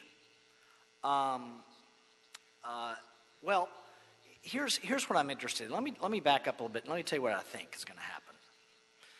I think if we move this across the street on alternative number one and send out notice, I don't think we're going to get an appeal. Now, I could be wrong. I'm pure speculation. But I don't think we're going to get an appeal. And if that's the case, then this item comes back for approval without opposition, because I'm assuming that when Mr. McOscar's client gets the notification for alternative number one, that we're not going to get an appeal from your client on alternative number one, correct? Okay. So I'm going to predict that we're not going to get an appeal. Then you come in back to the board, however quickly you can do it, and we take a vote on something that's not appealed, and it's a lot easier for us to do that. If we get an appeal from across the street, then we may want to weigh alternative one versus existing location. And that's why I'm hesitant to completely deny this or grant this appeal. Because if I grant this appeal, I'm throwing out this location, and I want to be able to weigh this location in the totality of circumstances. Well, what you're doing is very similar to that last appeal from that homeowner. Yes. See, what you did is you did not grant or deny her appeal. You asked me to hold this on the table and have the applicant initiate a second application and see if we got an appeal. The problem with that is the first one was done under shock lock. That was not a cellular site. It was a cabinet. This one is. And technically really don't have the time to do that within the appropriate time frame. So it's better off if we grant the appeal and go across the street because it restarts the shot clock? Yeah, if basically you grant the appeal, this application is killed, because that actually kills recommendation 1 and 3, and you would also make the motion that you're not approving the variance. That kills all 3 recommendations there. And at that point, then mobility, if they still want a cell site in the area, has no choice but to pick a different site and apply all over again. Mr. President, if I may insert, mobility's here. Yep. The rights under the applicable rules and regulations and shot clocks are there to protect mobility. Mobility can avail itself of the opportunity to come to the podium and state that it would consent to a tolling of any applicable shot clock while an alternative application is pursued for that site number. They could agree to a tolling so we could leave it on the table? They can agree to a tolling so we can leave that They on the could, table. yes. Okay. And then we can memorialize that in writing later. Okay, ma'am, could we, here's what I'm inclined to do. Let me be clear. I want your infrastructure to be in this community so that they have access to this service. So I'm not interested particularly in moving this in a way that you guys don't want to reapply. So I would like to leave the table open so we can see if we get an objection from the across the street location, which I'm told would require your agreement to the tolling of the shot clock. Would you be agreeable to doing that? Definitely. Okay. We usually do that in difficult, Okay. uncooperative jurisdictions. Okay. This is being very cooperative. The only thing I would like to ask, if we do, because we do have to then file another application. Yes. If we could maybe waive the application fee. I have no problem with that. Am I allowed to do that? No, I'm sorry. I appreciate what we're asking mobility to do, but the ordinance just doesn't authorize a waiver of the fee in that respect. So I just violated my No. code of rules here. I'm here. You're not going to let me do that. No, Okay. no. But I do appreciate. So let me mobility's rephrase. willingness If I to were move able to, I would do it. But the city attorney tells me I can't do it. But if we were to grant the appeal and deny the application, and they had to file a new thing, they would be doing that fee also. But it just doesn't really, the way the ordinance is structured, it doesn't really allow the opportunity for any of the applicants to go apply sort of for multiple sites, see which one encounters, the least objection. And I then see. move Okay. forward. What we could do is create a photo sim. And what part of the application process that we bring into Jeff is notification of the neighbors. We have to notify before we even submit. So we could put together a photo sim of that location and notify neighbors and see what comes of that. That's an And excellent. often people do directly contact us instead of waiting to hear from Jeff. That's, according to the city attorney, that's something we can do. We could do that, and that would save us a lot of cost as far as developing new construction drawings and structurals and the application fee. Okay, so if we do that, so I can agree to that? Yes, it does Okay. not. It does not necessarily guarantee there won't be an appeal of that, Right. but at least it'll give them an indication, possibly, whether or not the property owner at the alternative site number one will object. Okay, because so- if they do object, then chances are they'll appeal. If they don't object, they still may appeal, but they might not. So what we're doing is, we're going to hold this on the table. The shot clock is tolled pursuant to the agreement on the record by the representatives from Mobility. They're going to create this item that you just discussed. The picture. Yes, the photo, yeah.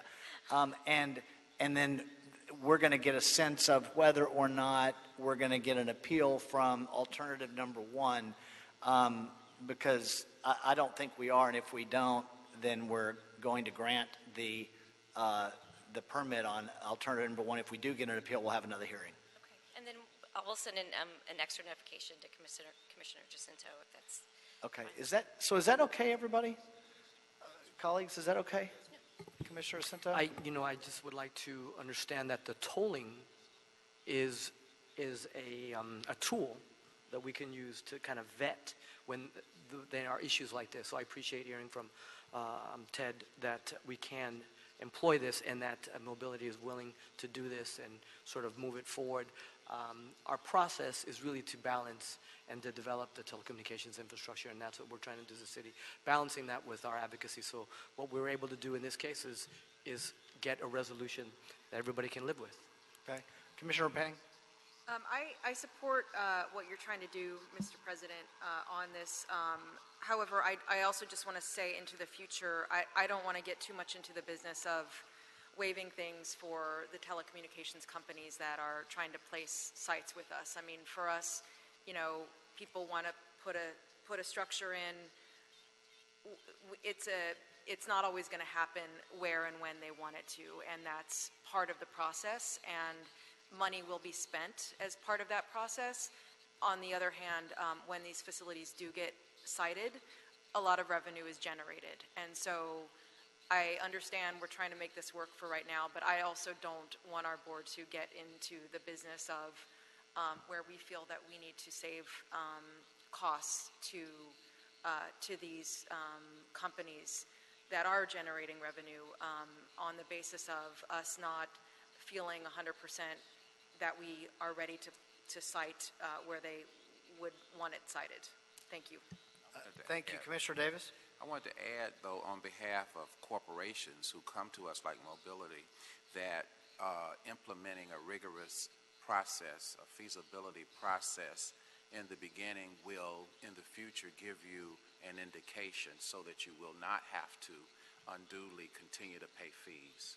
So then the process that you have recommended to do now, if we could have done that earlier, we could get a kind of litmus test, a toe in the water of what we have in terms of resistance. Then that will also help you and be extremely helpful in terms of kind of predicting whether or not you'll have to continue to fight and pay additional fees. So again, to implement that process in the beginning will be a good indication for us to prevent you from having to confront that.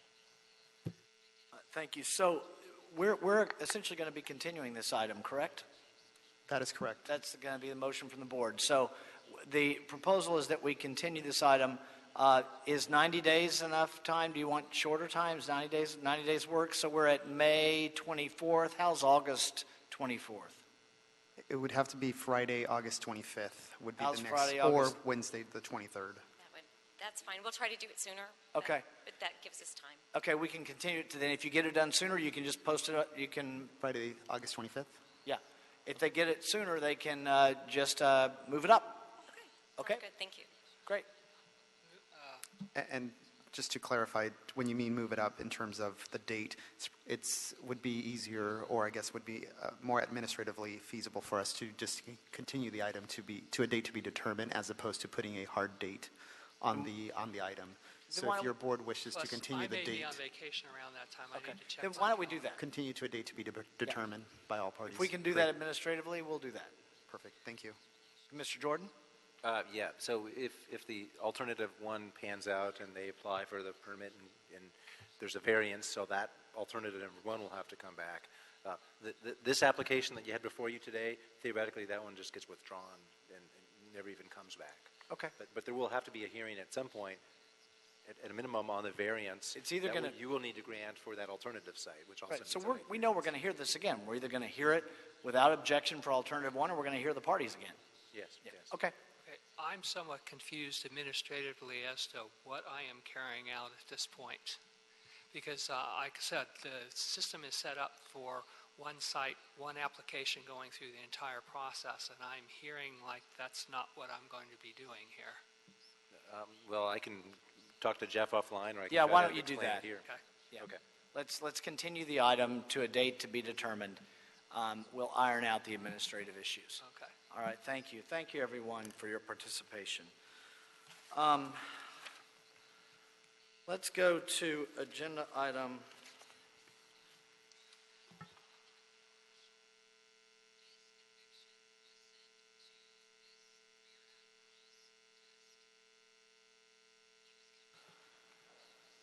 let's see where I am. I think it's agenda item number 9. Task order solicitation SM53 amendment number 1, Carrillo Engineers Incorporated, recommending the board authorize the director of the Bureau of Sanitation or his designee to issue amendment number 1 to the existing task order solicitation SN53, increasing the total budget authority from $7,150,000 to $14 million to provide Bureau of Sanitation program management support services. The term of engagement for this task order solicitation remains the same and will expire on August 3rd, 2019. Secondly, authorize the director of the Bureau of Sanitation to extend this contract for a 5-year term with an annual expenditure authority of $4.5 million upon approval of the board to renew the parent on-call contract as authorized by Council File 13-0949-S1. Ms. Mallory, go ahead and explain what's up here. Great. Thank you very much, President James, Commissioners, Bureau Representatives, Mr. Jordan, Dr. Campos. I was here almost exactly 1 year ago today when we talked about this task order solicitation the first time. Welcome so back. I'm delighted to be here to give you a progress update on what we've been doing with it and what we plan to do with it in the future. The intent of this TOS was for us to develop a consultant team that really was able to develop a depth of knowledge for sanitation operations as well as a breadth of knowledge across our industries, wastewater, stormwater, and solid resources. We felt there was a lot to be gained rather than for every individual item going out with a new TOS with the amount of resources that took both on the city side as well as from the consulting community to be able to group things together and be able to save on that administrative action as well as have a team that really understood what we were doing. I admit sometimes with our TOSs, the beginning of it feels like I remember the first few days of engineering classes where every single class you went over units and it was just sort of this basic. I feel like sometimes we do that every time we get a TOS and we develop a new team. The first several weeks it can frequently be about them learning about the city if we've got new people assigned to it. What's been fantastic about this is we've had consistent principals in each of our three core areas that have been able to develop a lot of expertise, which allows them to answer our quick questions very quickly. A lot of times what we're looking at something like this is to be able to pick up a phone, run an idea by somebody and just sort of get a second opinion, bounce something off, or find people who know somebody else who has done that, who can get us that sort of information very quickly. So what we've used this TOS for, I'll run you through the task directives that have been issued under this. I've been talking a lot about the first one, which is sort of general program management. Having that bench of folks that we can bounce ideas off of, who can look at things for us that don't necessarily rise to the level of putting a new TOS out there. Maybe we need people to look at something for 10 to 20 hours and just give us a quick opinion about something coming back. The second TOS that we issued, the task directive that we issued was for our solid resources rate adjustment. We have not changed our fees on the solid resources program since 2008, so we know that that's going to be coming in the not too distant future. So we wanted to take a look at it, see what our financial status was, look at whether there's anything we may need to do as far as changing how we assess our rates. Do we want to do something different with the structure rather than just increasing fees?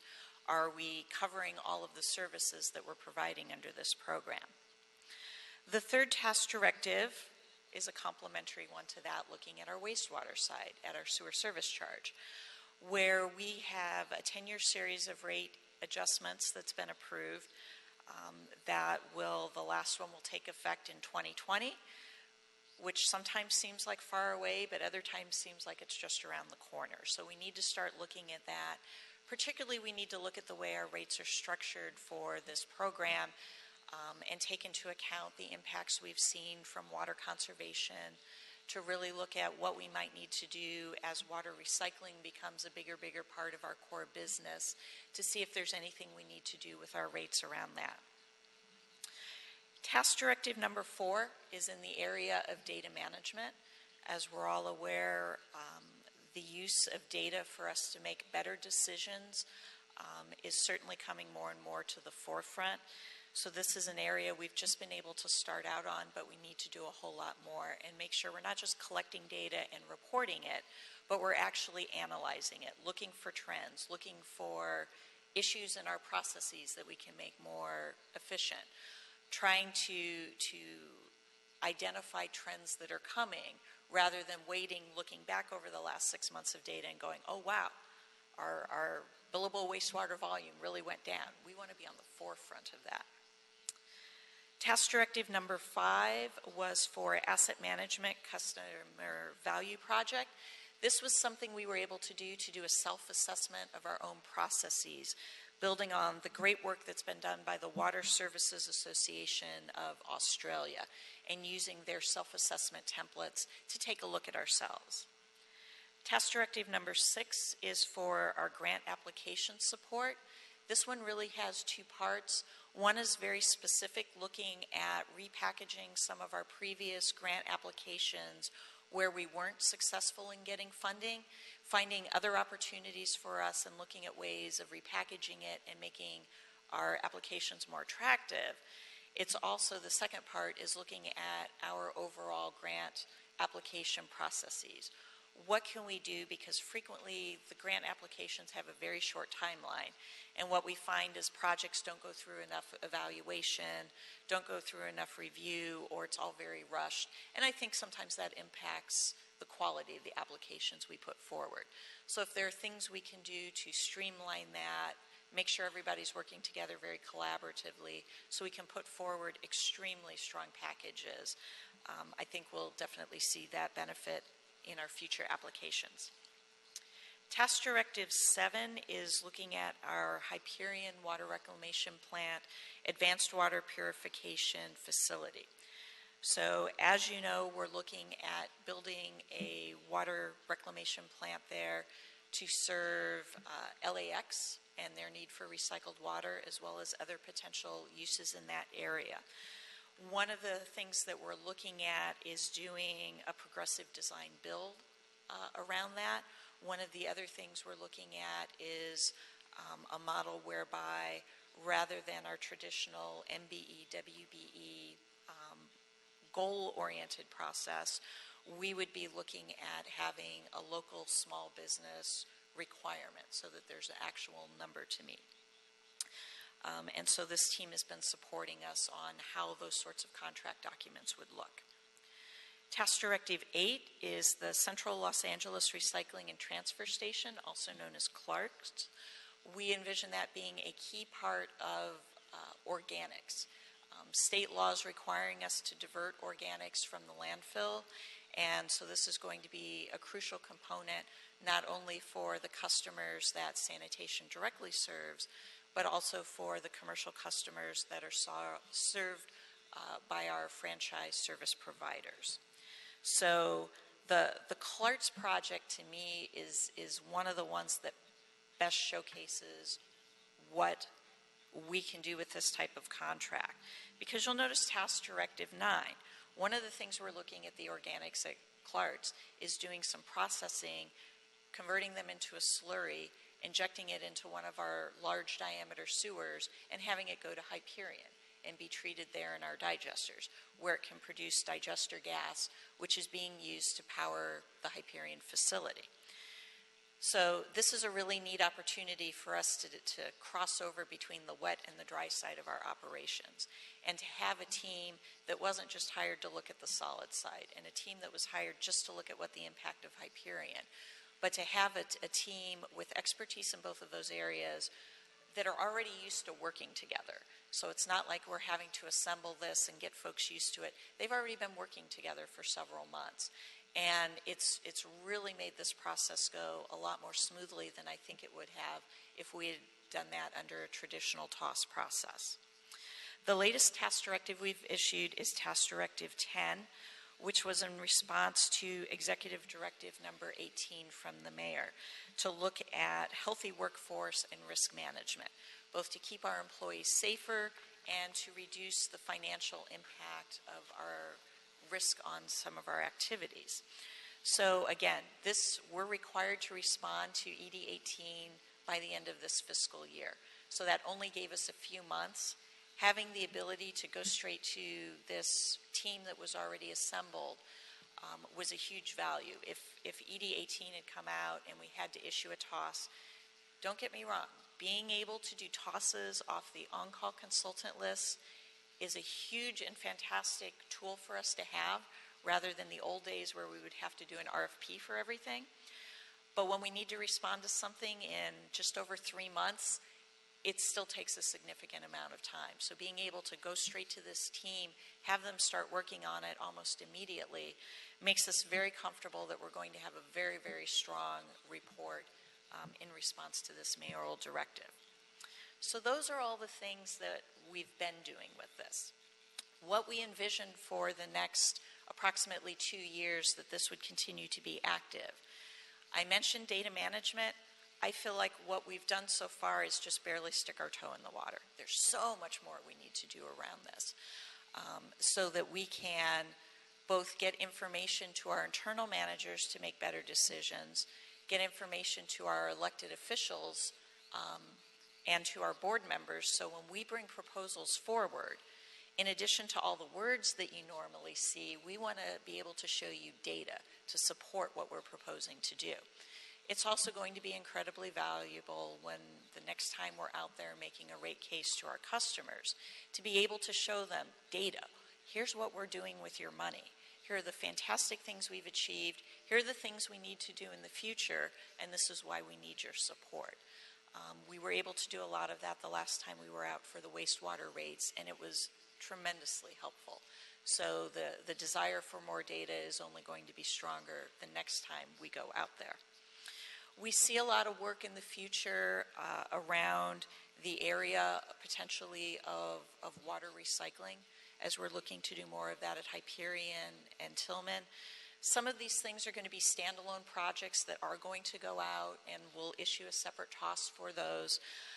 But some of them are going to be smaller, maybe looking at emerging technology, just getting a quick feel for whether things are going to be feasible, and is it then worth us putting this out as a separate standalone TOS.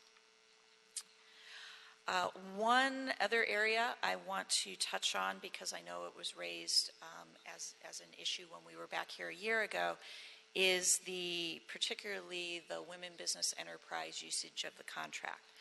I'm delighted to tell you what we've actually achieved to date for our MBEs is 10.18%. For our WBEs, 9.64%.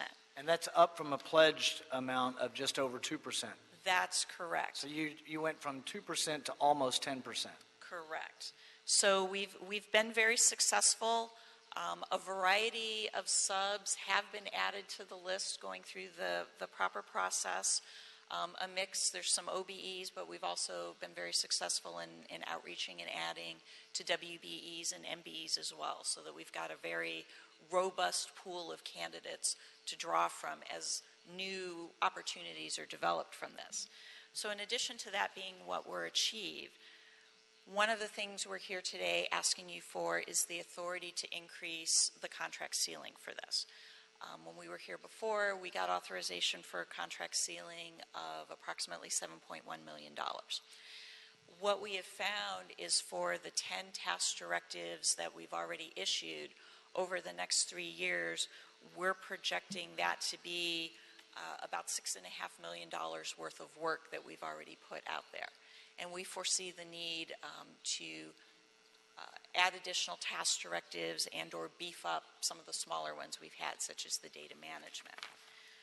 With our request to increase the contract ceiling to $14 million, the pledged numbers we have for MBE 16.3%, for WBE 5.6%, so still well in excess of the little over 2. The reason why it's going down a little bit is one of our WBEs that has a significant amount of work is associated with the solid rates. So a lot of that has already been occurring this year, and we expect that to taper off a little bit in the future.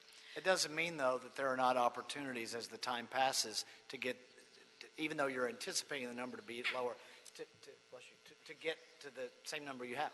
Absolutely, absolutely. And that's something that we've been very successful working with the consultant team over this past year, is as new opportunities are being developed for them to look, and if they don't already have the existing expertise on the existing subcontracting team, they've been incredibly successful in reaching out and creating opportunities for other subcontractors. So you're absolutely right.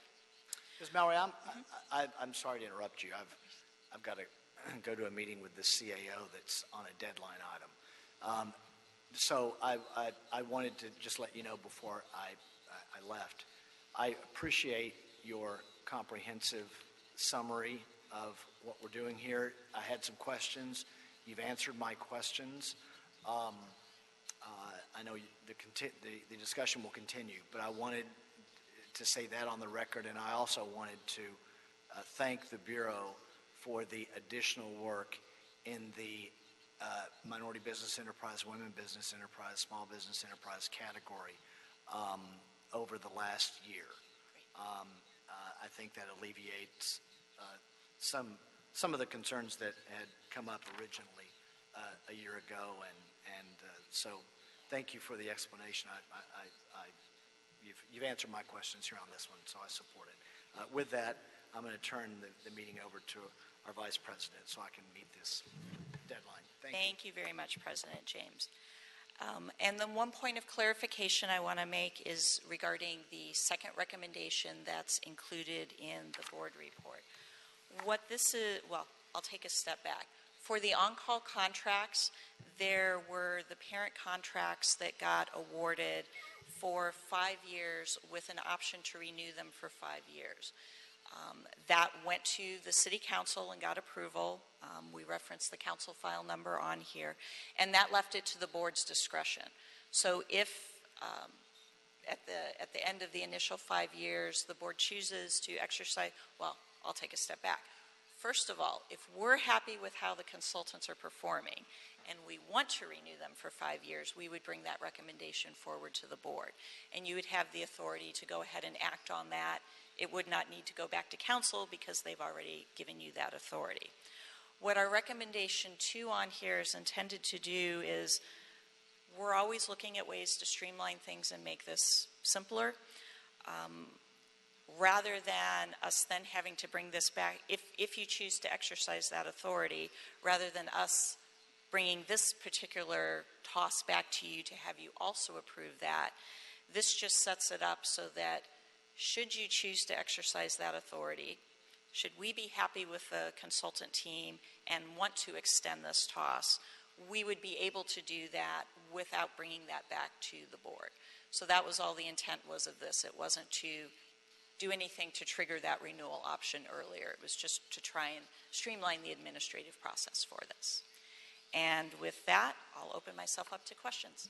Sure. Thank you, Lisa. Before I turn it over to my colleagues for questions, I just want to say that over the last 2 years of having had the opportunity to work closely with you guys, I have huge respect for the executive team at Sanitation. And you know, I have seen how many new areas you're being asked to grow into, from recycled water to water in general, stormwater, local water supply, everything that the mayor's sustainability plan has called on us to do, to organics, handling of, you know, we have state mandates to get organic materials out of our landfills. As you mentioned, data. Our mayor is an open data mayor. I think we're actually ranked one of the top cities in the country for that. It's important for transparency, for accountability, for engagement, but it also is a lot of work for us to make sure that what we're putting out there is accurate and clean, and that the narrative that it's telling is the narrative that we want it to tell, and which in turn makes us reflect back on what we're doing and how we need to improve some of our programming as we are looking at the data that shows kind of how we're doing. Looking at, I mean, there's not a single thing on here as far as the tasks that you've already defined that I would say should not be a priority for sanitation. And, you know, I see you guys, you know, struggling sometimes to do the proper planning work in these areas of growth while continuing to strategically plan for your overall operations, while continuing to maintain the quality of the everyday services that you provide. And so, I support this. It is a significant amount of money. I think what I asked for you, and I think, I'm not surprised that the original amount was allocated so quickly, knowing what I know about everything on your docket. But I did ask you when we met to really be very specific about what this is going for, so that people understand that this is really important work that we have to do. We can't just keep asking you guys to just deliver and not allow you resources and other ideas and other sorts of, working with some of the engineering firms and the other firms that are part of this list to bring other thinking, people that have worked with other agencies to help us kind of get out of our, maybe more narrow frame and start to look at the bigger picture. So I support this. I do want to hear from colleagues. We'll start with Commissioner Davis. Great. I agree with the items that we've identified for growth and development in the department. And obviously, these are wise areas of which we need to be more effective in our management. And the issue, I want to get some clarification in the opportunities that exist in this that we're doing, and the resources that we provide are the same as they are department-wide. And that is that these are great opportunities for us to look at potential inclusion moving forward, even particularly as we expand in the resources that we're putting towards solving our problems. You mentioned that we had 10%, somewhere around 10% MBE, and then you mentioned that there was 16% MBE and then 5.6 WBE. So I was kind of confused about the MBE numbers. Are we at 16% or currently at 10%? Okay, so what we've achieved to date is a little over 10%. Okay. What's being pledged is 16.3. The reason why MBE is a little bit lower right now is our main contractor that's an MBE is supporting our stormwater program. Sure. And so work has been a little slower to develop in that due to funding constraints, but we've been able to work with that by also having them look at some of the other work that's going on in other programs.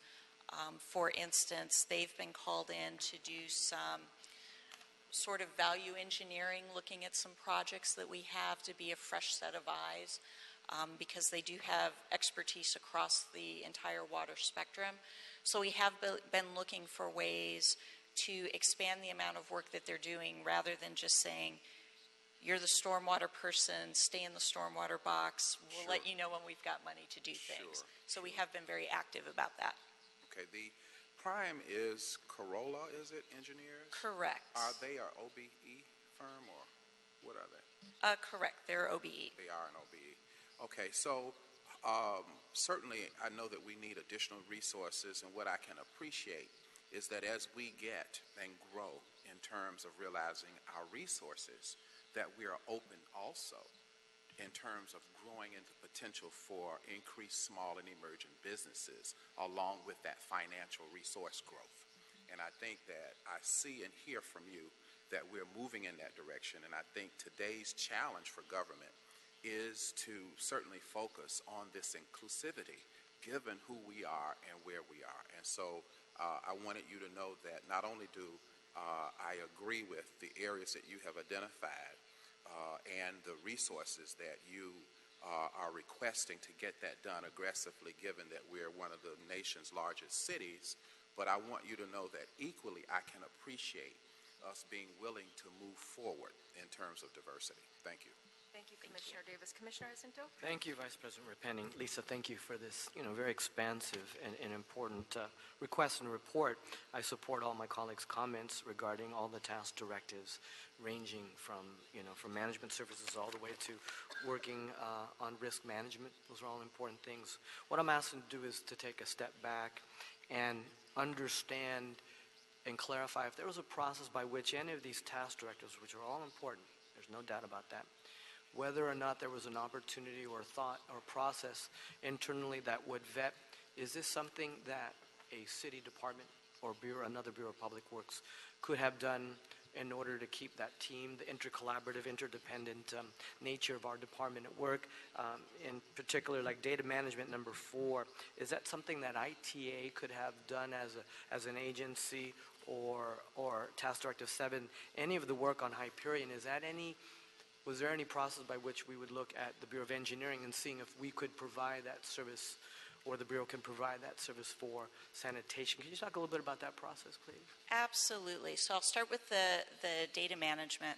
One of the great things that's happened since the start of this is we've actually been able to appoint our sanitation SanStat data manager. And so one of the things she's going to be doing is she's working with for instance, she's working with the data folks in the mayor's office. We're working with the folks at ITA. Sanitation is hosting the My LA 311 app. So we've been working very, very closely with ITA on that and using that data for developing reports and doing analytics around the service requests we have coming in and how quickly we're responding to those and what sorts of backlog are we developing and what sorts of trends are we seeing in different parts of the city. So the idea of this would be the consultant team would be a resource. They're not the ones driving the project. Our data manager would be doing that. But in addition to drawing on expertise from ITA, from the mayor's data folks, this would just be another tool in her toolbox that if we need to get some work done or have them provide some additional data about what are some other agencies doing. Because, what we want to do is look for those best practices out there and take advantage of that and not always start out at ground zero and develop something in-house. So we would absolutely just be considering them a tool in the toolbox. For the Hyperion water recycling, it's a similar case. Sanitation is doing the planning and the conceptual work for the water recycling projects. We are working very closely with our partners at Bureau of Engineering on this as well, who are part of the team, as well as the outside consultants. A lot of what the consultants are doing on this is really helping us with what the contractual framework would look like to do this type of a progressive design build, particularly if we go forward with the small local business as our model to get participation rather than the traditional MBE, WBE, SBE process that we're doing now. So we are viewing the consultants as just being part of the team, but absolutely our first place we always look is within our own city. Thank you. If there are no other comments, I'll go ahead and make a motion on agenda item number 9. Is there a second? Commissioner Davis seconded. The item will move forward. Are there any issues sending it forthwith? Okay, the item will be sent forthwith. Thank you, Ms. Mowry. Thank you very much. Let's go to agenda item number 8. I have Scott Gibson from the Bureau of Engineering. Come on down, Mr. Gibson. Good morning. Actually, I have to read this into the record so that it's part of the record. This is in CD1, budget increase and change order number 87, Griffith Company, North Spring Street Viaduct Widening and Rehabilitation Project Phase 1. Recommending the board, 1, authorize $1,200,000 in additional contingency and approve a revised construction budget of $27,020,837 for this project, and 2, authorize the city engineer to issue change order number 87 for this project to settle one construction change order associated with the extension of the new LADWP 16-inch recycled water line to the service connection at Avenue 18 and adjusting unmarked conflicting utilities for a not to exceed amount of $292,460. Please begin, Mr. Gibson. Good afternoon. I'm Scott Gibson, Bridge Improvement Division. I'm the project manager on the North Spring Street Bridge. Just a brief reminder on the scope of the project. We're both widening and seismically retrofitting the North Spring Street Bridge. And as part of the bridge, DWP has asked us to install a recycled water line across the bridge. Apparently during the design of the project, which I was not involved in, I guess DWP's distribution line was not complete at the time of design of the water line that's going over our bridge. And so the original plans only call for us to install the water line and then tee it off at the east approach. Since then, DWP has completed their distribution line, and they have asked us to extend this recycled water line to their distribution line. And we have also encountered several conflicting utilities as we were installing the water line. And so we had to lower the water line to get it in. And so that's what this change order 87 is covering. I'd like to point out that in our MOU with DWP, we're authorized to spend up to $2 million in construction costs. With this change order, we will be just over $1 million, so we have plenty of budget within our MOU, or with our agreement with DWP. And with respect to the increase in the contingency, early on in this project, we encountered a lot of unforeseen conditions. The big ones were primarily we encountered oil while installing the foundations at 3 locations. And that change order alone was roughly $2 million. So that ate up almost our entire original contingency budget. We also had to raise one of the footings. We also encountered several man-made concrete obstructions while doing the foundation work. So we covered all the hard costs for those change orders. We anticipate this $1.2 million will cover us through the remainder of the project, which is scheduled to be complete in early 2018. And the bulk of this increase in contingency will cover delay costs, which are just, we've been delayed just over a year and a half. And so we anticipate that will be able to cover the cost of that. Okay, I think this is a good example of city integration where the Department of Water and Power sees that we're building something and says, hey, while you're at it, can you go ahead and put a recycled water line in so that we can get purple pipe over to the other side of the river. Right. Are there any questions on this item, colleagues? Commissioner Jacinto? Thank you. Scott, you just wanted to note that we're ending up at 19.6 over the contract, correct? 9.6% over the total Currently, contract. that's what we're at, actually, yes. And you mentioned that we're probably going to we're not going to have, you don't foresee any more change orders to the project? Well, very minor. I mean, most of the change orders, as you can imagine, are encountered when we're doing foundation work or underground work, because you never know what you're going to hit under there. We're above ground now. We've got the deck almost complete, and so yes, I mean, very minor, if any. Great, thank you. Thank you. Any other comments? Do I have a motion on agenda item number 8? Commissioner Jacinto, seconded by Commissioner Davis. The report will be approved. Any objections to sending it forthwith? No objections. The report will be sent forthwith. Thank you, Mr. Gibson. Agenda item number 10. We have Deb Dietz from the Bureau of Sanitation. Come on down, Deb. And agenda item number 10 is a lease agreement. Recreation and Stormwater Pollution Abatement Facility, recommending the Board, 1, approve and forward this report with transmittals to the Mayor, requesting the Board of Public Works approve a lease agreement between the Bureau of Sanitation and the State of California Department of Transportation to develop, promote, and assist with BOS events and programs.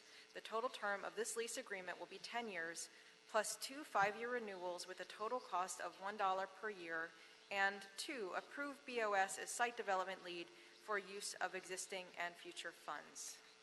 Ms. Dietz. Greetings, Commissioners, Bureau Representatives, and City Attorney and Executive Officer. I'm here to request your approval on behalf of Public Works of a lease agreement between LA San and Caltrans, as just mentioned. We have a unique opportunity to serve the benefits to the community as well as while we pursue our stormwater projects on an underutilized parcel known as the Gateway Triangle. So the Gateway Triangle is a parcel that's owned by Caltrans at the end of the 110 freeway where the Gaffey Bridge meets the pedestrian overpass. This is a 3.1 acre site that's offered in agreement for a nominal sum, as mentioned, and is proposed for development as a key project within our Dominguez Channel EWIMP plan. It will immediately serve the local community by helping to mitigate homelessness and illicit activities and to help provide for environmental uses. The power of this site was exhibited recently, I'm going to make this fairly short, on May 6th at the Day of Service when the Council District and a number of youth groups, the LA Conservation Corps, Share Fest, Rec and Parks, and LA Sand, formed a massive public mobilization on the site. It was really wonderful. We had hundreds of kids. We planted over 100 trees, and Oral Hershiser showed up, and it was really a wonderful day. It rained even after the trees were planted, so we consider that a good sign. Together, we're hoping that with your review and approval of this lease, we'll be able to continue the momentum of the Day of Service, not just to support our stormwater objectives, but also to help LAPD and the local community meet their goals. Thank you, Deb. As always, I appreciate your work, your passion for green infrastructure. I'm appreciative that we're able to bring this great project to the Council District 15. Councilmember Buscaino is the chair of the Public Works Committee and a great advocate for us. So it's great that we're able to do this down in San Pedro. Colleagues, are there any questions about this lease? Okay. Moved by Commissioner Jacinto, seconded by Commissioner Davis. The report will be approved. Any objections to sending it forthwith? It will be sent forthwith. Thank you, Deb. Thank you. Agenda item number 12, Paul Roch. Come on down, sir. You are the next contestant. Board of Public Works meeting. Office of Community Beautification, contract amendment for CD8, Coalition for Responsible Community Development, recommending the board, number one, authorize the Office of Community Beautification to amend an existing contract amendment with the Coalition for Responsible Community Development in the amount of $47,280 for supplemental community beautification efforts in CD8. Mr. Roch. Good afternoon now, maybe it is, I think. Paul Roch, Director of the Office of Community Beautification. The Office of Community Beautification, through its contracts with nonprofit community-based organizations, provides public right-of-way cleanup services, primarily funded through the Clean Streets LA program. In addition to this CSLA funding, several council offices provide supplemental funding for public right-of-way cleanup in their districts to enhance the work that's being performed. On May 3rd, 2017, the Los Angeles City Council approved a motion by Councilmember Marquise Harris Dawson to transfer the funding to the Office of Community Beautification to contract with Coalition for Responsible Community Development, one of the nonprofit agencies under contract with OCB, for supplemental and increased public right-of-way cleanup services strictly within Council District 8. The scope of work as requested by the Council Office shall include weed abatement, trash and litter cleanup, and collection of bulky items throughout the district. The Office of Community Beautification hereby requests board approval to amend an existing contract with CRCD to be able to provide the services as outlined. Thank you for your attention to this item. You know, I have to say, Paul, whenever I see the council offices spending their discretionary money on your services, I see it as a vote of confidence. I mean, they could be doing anything with this money to improve their districts. And when we see them invest it in the community beautification programs, I think it shows that people think that you do a great job and want to see more of it. So I'd like to, are there any questions, colleagues? Commissioner Rivas. No, I just want to agree with Commissioner Penning. I think your office is seen throughout the city and by our council members as the perfect service provider for these services within their district, and I'm excited to see that. Yeah, and the great thing, I mean, because we contract with these agencies, I mean, they're not only providing services in their district, but they're also providing job opportunities to residents of their district and stuff like that. So it's win-win for everybody. Yes, thank you. Is that a motion, Commissioner Rivas? Yes. Seconded by Commissioner Davis. Thank you, Paul. The report will be adopted. Are there any objections to sending it forthwith? Hearing no objections, the report will be sent forthwith.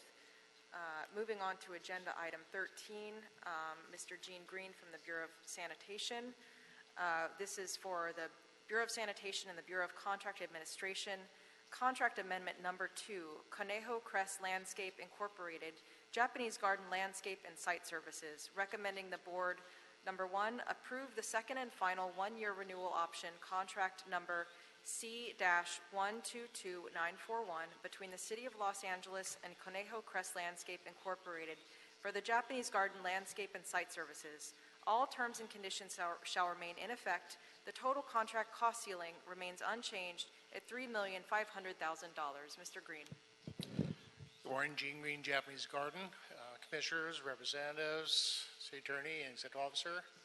Last but not least, I hope, as stated, this will be the last extension of the current 5-year contract. That means the 5th year will start in September 11th of this year, conclude in September 10th of 2018.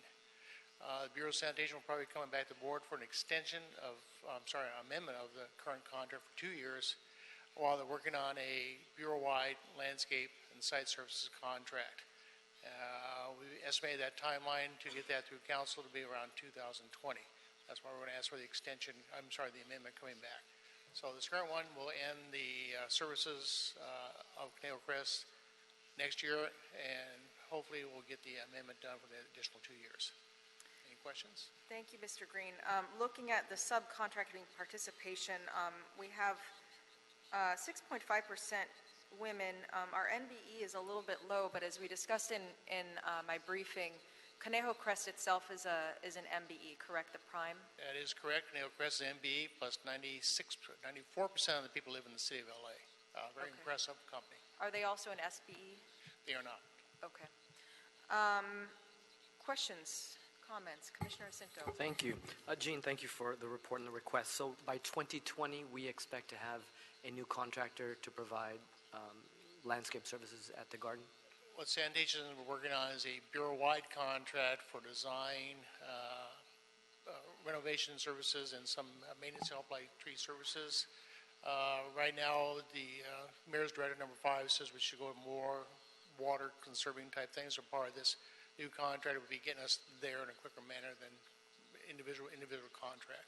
So we'll be coming back to the board to ask for a 2-year amendment to the current contract to get us to that point of 2020. Thank you. Commissioner Rivas. Thank you, Jean. I know that by extending this contract, then we won't have a gap, right? In which I know has been an issue in the past, and which I'm concerned about there being a gap in the services, since the Japanese Garden, as you may all know, is a visitor's destination, a cultural institution in the city of LA.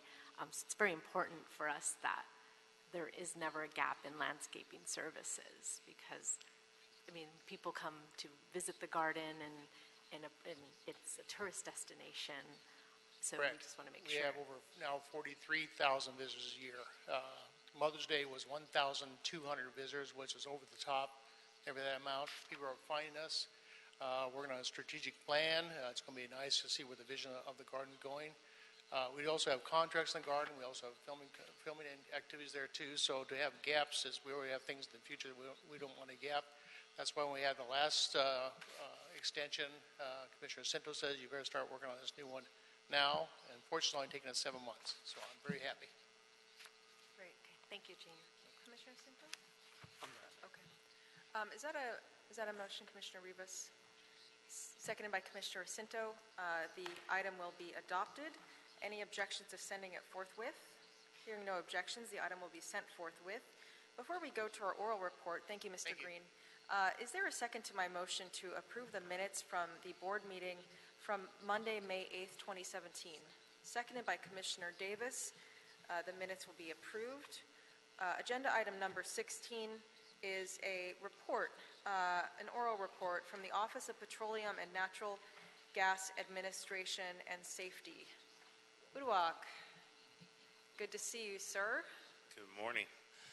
Thank you for having me. It's a pleasure to be here, commissioners and staff members. I'll give a brief update on the Office of Petroleum Administration, talk about what's happening now, what's some upcoming work plan for short-term, mid-term, and long-term, and take any questions you may have. Again, this is Uduak Jointuk, Petroleum Administrator, City of Los Angeles. The current roles and responsibilities of the office have changed substantially. This year is actually our 60th anniversary. The Petroleum Administrative function started in 1957. The City of LA is unique in one of the largest hydrocarbon reserves in the world. There's approximately 23 oil fields that intersect city boundaries. We have 5 refineries and 49, or approximately 49, pipeline utilities that go underneath our streets, roads, and sidewalks. There's about 5,100 oil wells in the City of LA, including 800 or so that are active, about 250 that are idled, and another 4,000 that are in various stages of buried, abandoned, or orphaned. In the current constitution or construction of the Office of Petroleum Administration, it formerly was in the CAO's office. It's now been moved under the Board of Public Works. Also, there's some functional responsibilities. There are other parts of the city that are being transferred under the Board of Public Works but are incompleted.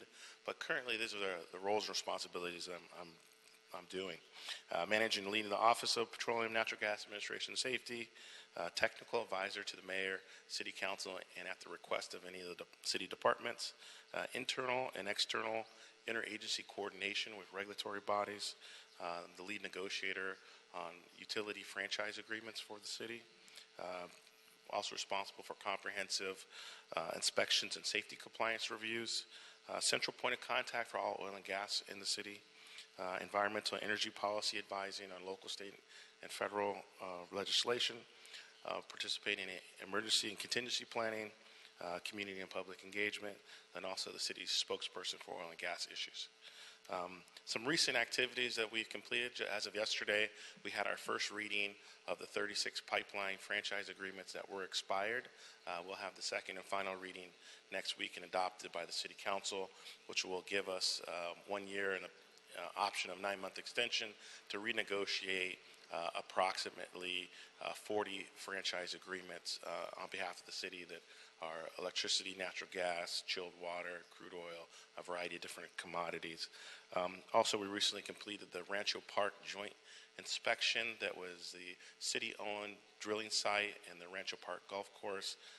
There found approximately a dozen violations, and the important thing about doing inspections, it makes the site safer.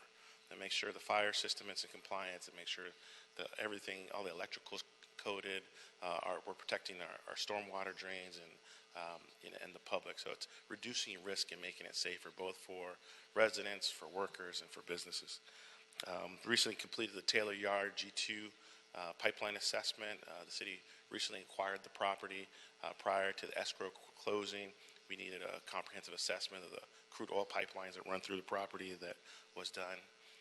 I'm a member of the South Coast Air Quality Management District Hydrofluoric Acid Refinery Working Group. We're looking at regional rules related to hydrofluoric acid at local refineries and what are the safety procedures. Los Angeles is unique. It's only 2 refineries in the state that have hydrofluoric acid, and 1 is in Wilmington. We've secured a place for the City of LA on the Baldwin Hills Community Standards District Advisory Panel. It's been around since 2008. In the charter, the City of LA was listed as an authorized seat on the board, and we've not ever taken advantage of that. So we're now officially a member of the Baldwin Hills Community Standards District Advisory Panel. I've been a speaker on numerous panels and events for LA Chamber of Commerce, FICA, LA County Bar Association, the West Area Neighborhood Council, Liberty Hill Foundation, LA County Department of Public Health, and various organizations that have requested an update or what's going on with oil and gas in Los Angeles. Also been working on state policy, recently amended SB 724 that's being carried by Senator Ricardo Laura, which will triple the state's budget from $1 million a year for orphan wells to $3 million a year that deal with the situation like we had on Furman Street last summer. We had 2 orphan wells in residents' front yards that we spent the entire state budget re-abandoning. And there were substantial costs to the city that we didn't budget for, as far as utility line removal, overtime for public safety, shuttles for residents, fencing. And so there are, we know that we're going to have this type of event happen again in the near future, and so we're trying to improve our relationship with the Department of Oil and Gas and Geothermal Resources and help the state to make sure that they have funds available to assist local entities like ourselves.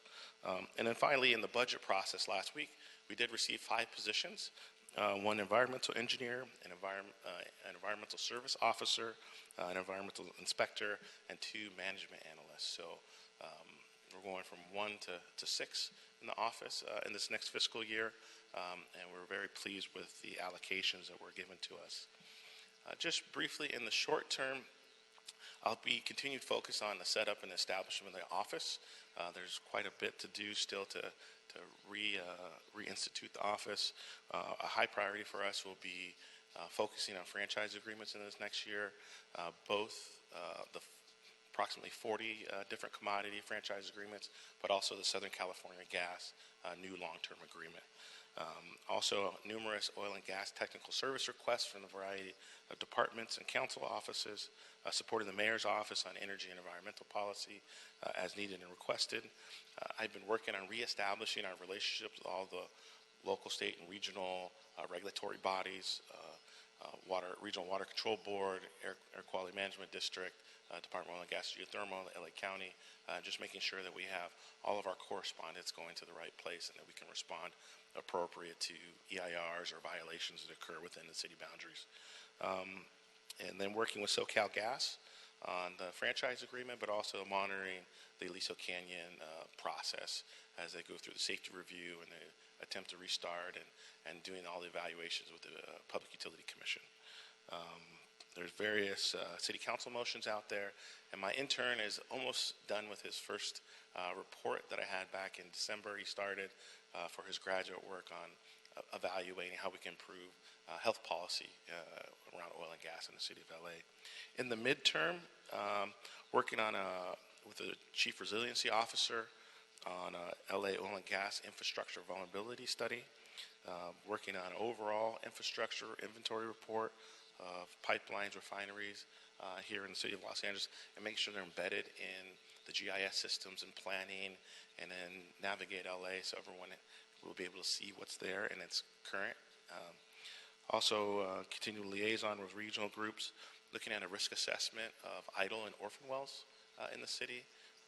Oil production started in the late 1890s, before the state regulatory body existed, and they were tracking and where wells were. So we have a lot of early 1900 wells, particularly around Dodger Stadium, that need to be assessed. And then community workshops on what do we have, what do you do if you see an oil spill, what are we doing as a city, both for operators to understand what are the rules that they need to operate by, but also for the community to understand what's happening in the various neighborhoods and council districts across the city. In the long term, I'll be doing annual reports to the board here, giving an annual summary of the office, continue to look at comprehensive opportunities to improve our oil code and policy, and then piloting government technology projects as they come up. There have been requests for methane studies and looking at new sensors and how can we share data better amongst government agencies. And so those will be some things coming in the long-term future that may be coming before the board. So at this point, I'd like to take any questions that any of the commissioners may have. Commissioner Davis? Well, I want to welcome you formally here to the board, and I want to say that I am so happy that the mayor has thought of looking at our petroleum footprint and the oil opportunities that exist generally, but even more specifically, I would imagine that there are some individual families and other interests, business interests in the city that might realize the benefit of what we have in this region. In terms of your organization, you've been given 5 additional staff members. What are your immediate goals and objectives in terms of organizing your staff around how we are able to manage our petroleum footprint for the city? And how will we do outreach to our external partners, the community and other businesses to that end? Yeah, we're currently looking at a group that has three functional structures: the contract administration of the franchise agreements, safety and compliance unit, and then policy and communications. And so, we're looking at first priority is the franchise agreements. Many of them have been expired for numerous years. There's not been, during the recession, there was a number of staff that took early retirement, and it was not given the care and attention that needed. So getting that reinstituted is a priority number one going into the next 6 months. Then as we go forward, updating the data, making sure that we know just where are the drill sites, where are the pipelines. We're working on with the Office of State Fire Marshal right now on a confidentiality agreement to share pipeline data so that we have the most up-to-date data. We do have some from the National Department of Transportation, but there's additional pipeline information the state has that we don't have in our database. So working on being able to get that information. So one, for our first responders and public safety personnel, if there's a fire, they need to know there's a diesel jet line going near the location or not. But also just so we know for revenue assessments or fee assessments that you have 1,000-foot of pipe or 500-foot of pipe, and then that's appropriately managed. You will be developing a map to do that kind of thing. I am.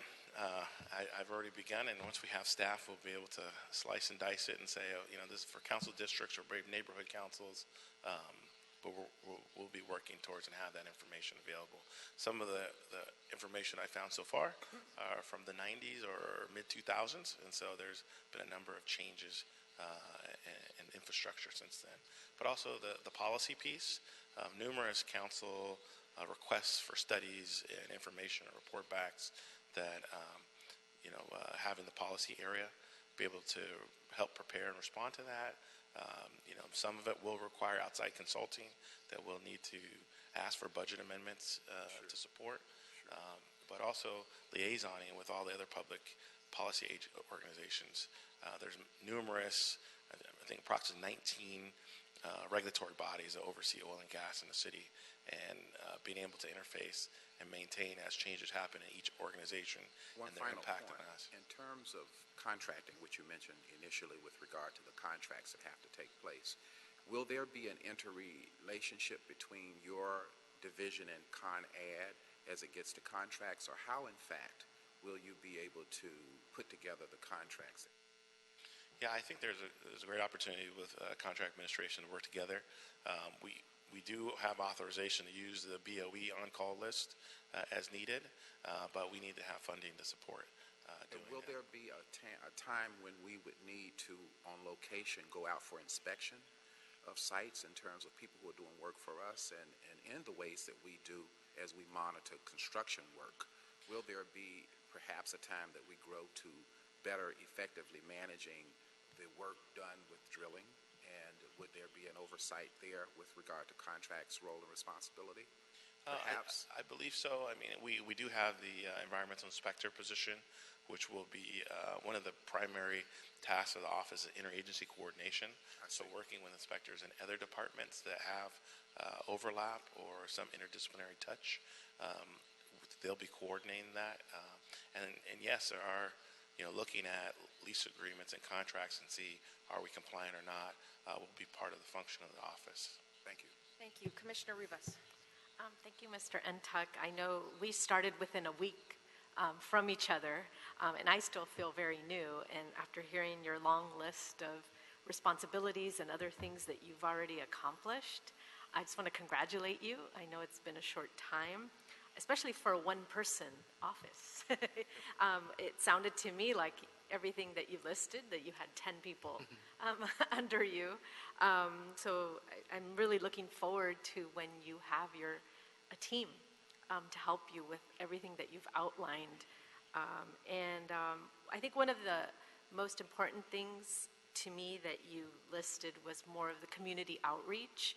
I know I've been approached with questions from constituents on abandoned oil fields, and especially in the San Fernando Valley, where there are a lot in the northeast San Fernando Valley. There are some concerns from residents in terms of what happens during an emergency, like a natural disaster, like an earthquake. What's going to happen to those fields, or is there a reason to be concerned? And I think a lot of it is because we haven't done outreach. They just don't know, and then it causes them to then, create what, or communicate to other residents what they think will happen. So I can't wait until they hear from us on what we know and what we're doing to make sure that, during an emergency or, that they will be safe. So, thank you. Yeah, no, you make a great point. In the absence of information leads to conspiracy theories or urban legends, and it's important to educate and confirm what exactly is happening, what is our safety procedures, who does what, what's the proper phone number to call if you smell something or you see something or you hear something that you can confirm. And I've been doing quite a bit of education internally in the city and even to several neighborhood councils. And the question that comes up, number one, is if I get a shelter-in-place notice, what does that mean? What should I do to protect my family and my property? And that's, germane questions that we should have answers for, and we do have answers for, but we need to be prepared to go out and inform. And is that something that you think our current public affairs team can help with? They have been supportive. I've been working with them. I think the portion that the environmental service officer role that I'm envisioning, or we have approved as far as their functional role, is that public interface, because it's very complex. Chemistry, air quality, different materials, that it's not just a public relations person that really try to be able to effectively explain it and understand what is the real risk and what's not the risk and what's happening and what's not happening to help address people's anxiety or concerns they may have of, just an unknown complex industry. And this is one of the positions that was approved? This is one of the positions that was approved, yes. Okay, great.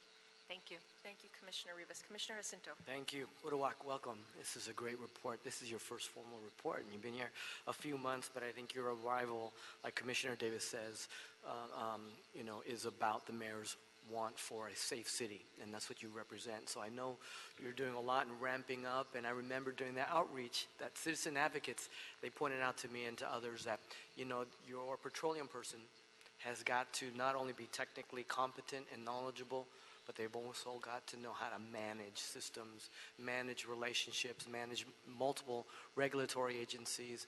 And so you, sir, are a great addition to our Board of Public Works. Thank you for establishing this office. It's an exciting time, and we look for a better environment because of you and management of that public right-of-way and all the different petroleum issues. So, Uduak, God bless you, sir. Thank you. And I just want to thank you for the report. I know you've been very busy. I know it's tremendously challenging to step into a role that should have been created decades ago. And so you came in and there was all this work that there hasn't really been someone responsible for, kind of piling up over the years. And you kind of came in as one person and everyone wanted you. So you've been, I know, spread very thin. I want to appreciate our executive officer, Dr. Campos, for being an advocate for you in the budget process this year and making sure that you got at least some of the staffing that you need to do the job well. So seeing no other questions, we'll go ahead and conclude the report. It will be received with appreciation. Thank you. Dr. Campos, have I cleared the desk? Yes, you have. Then we'll go ahead and adjourn this morning's meeting of the Board of Public Works, this afternoon's meeting of the Board of Public Works. Thank you very much, everyone.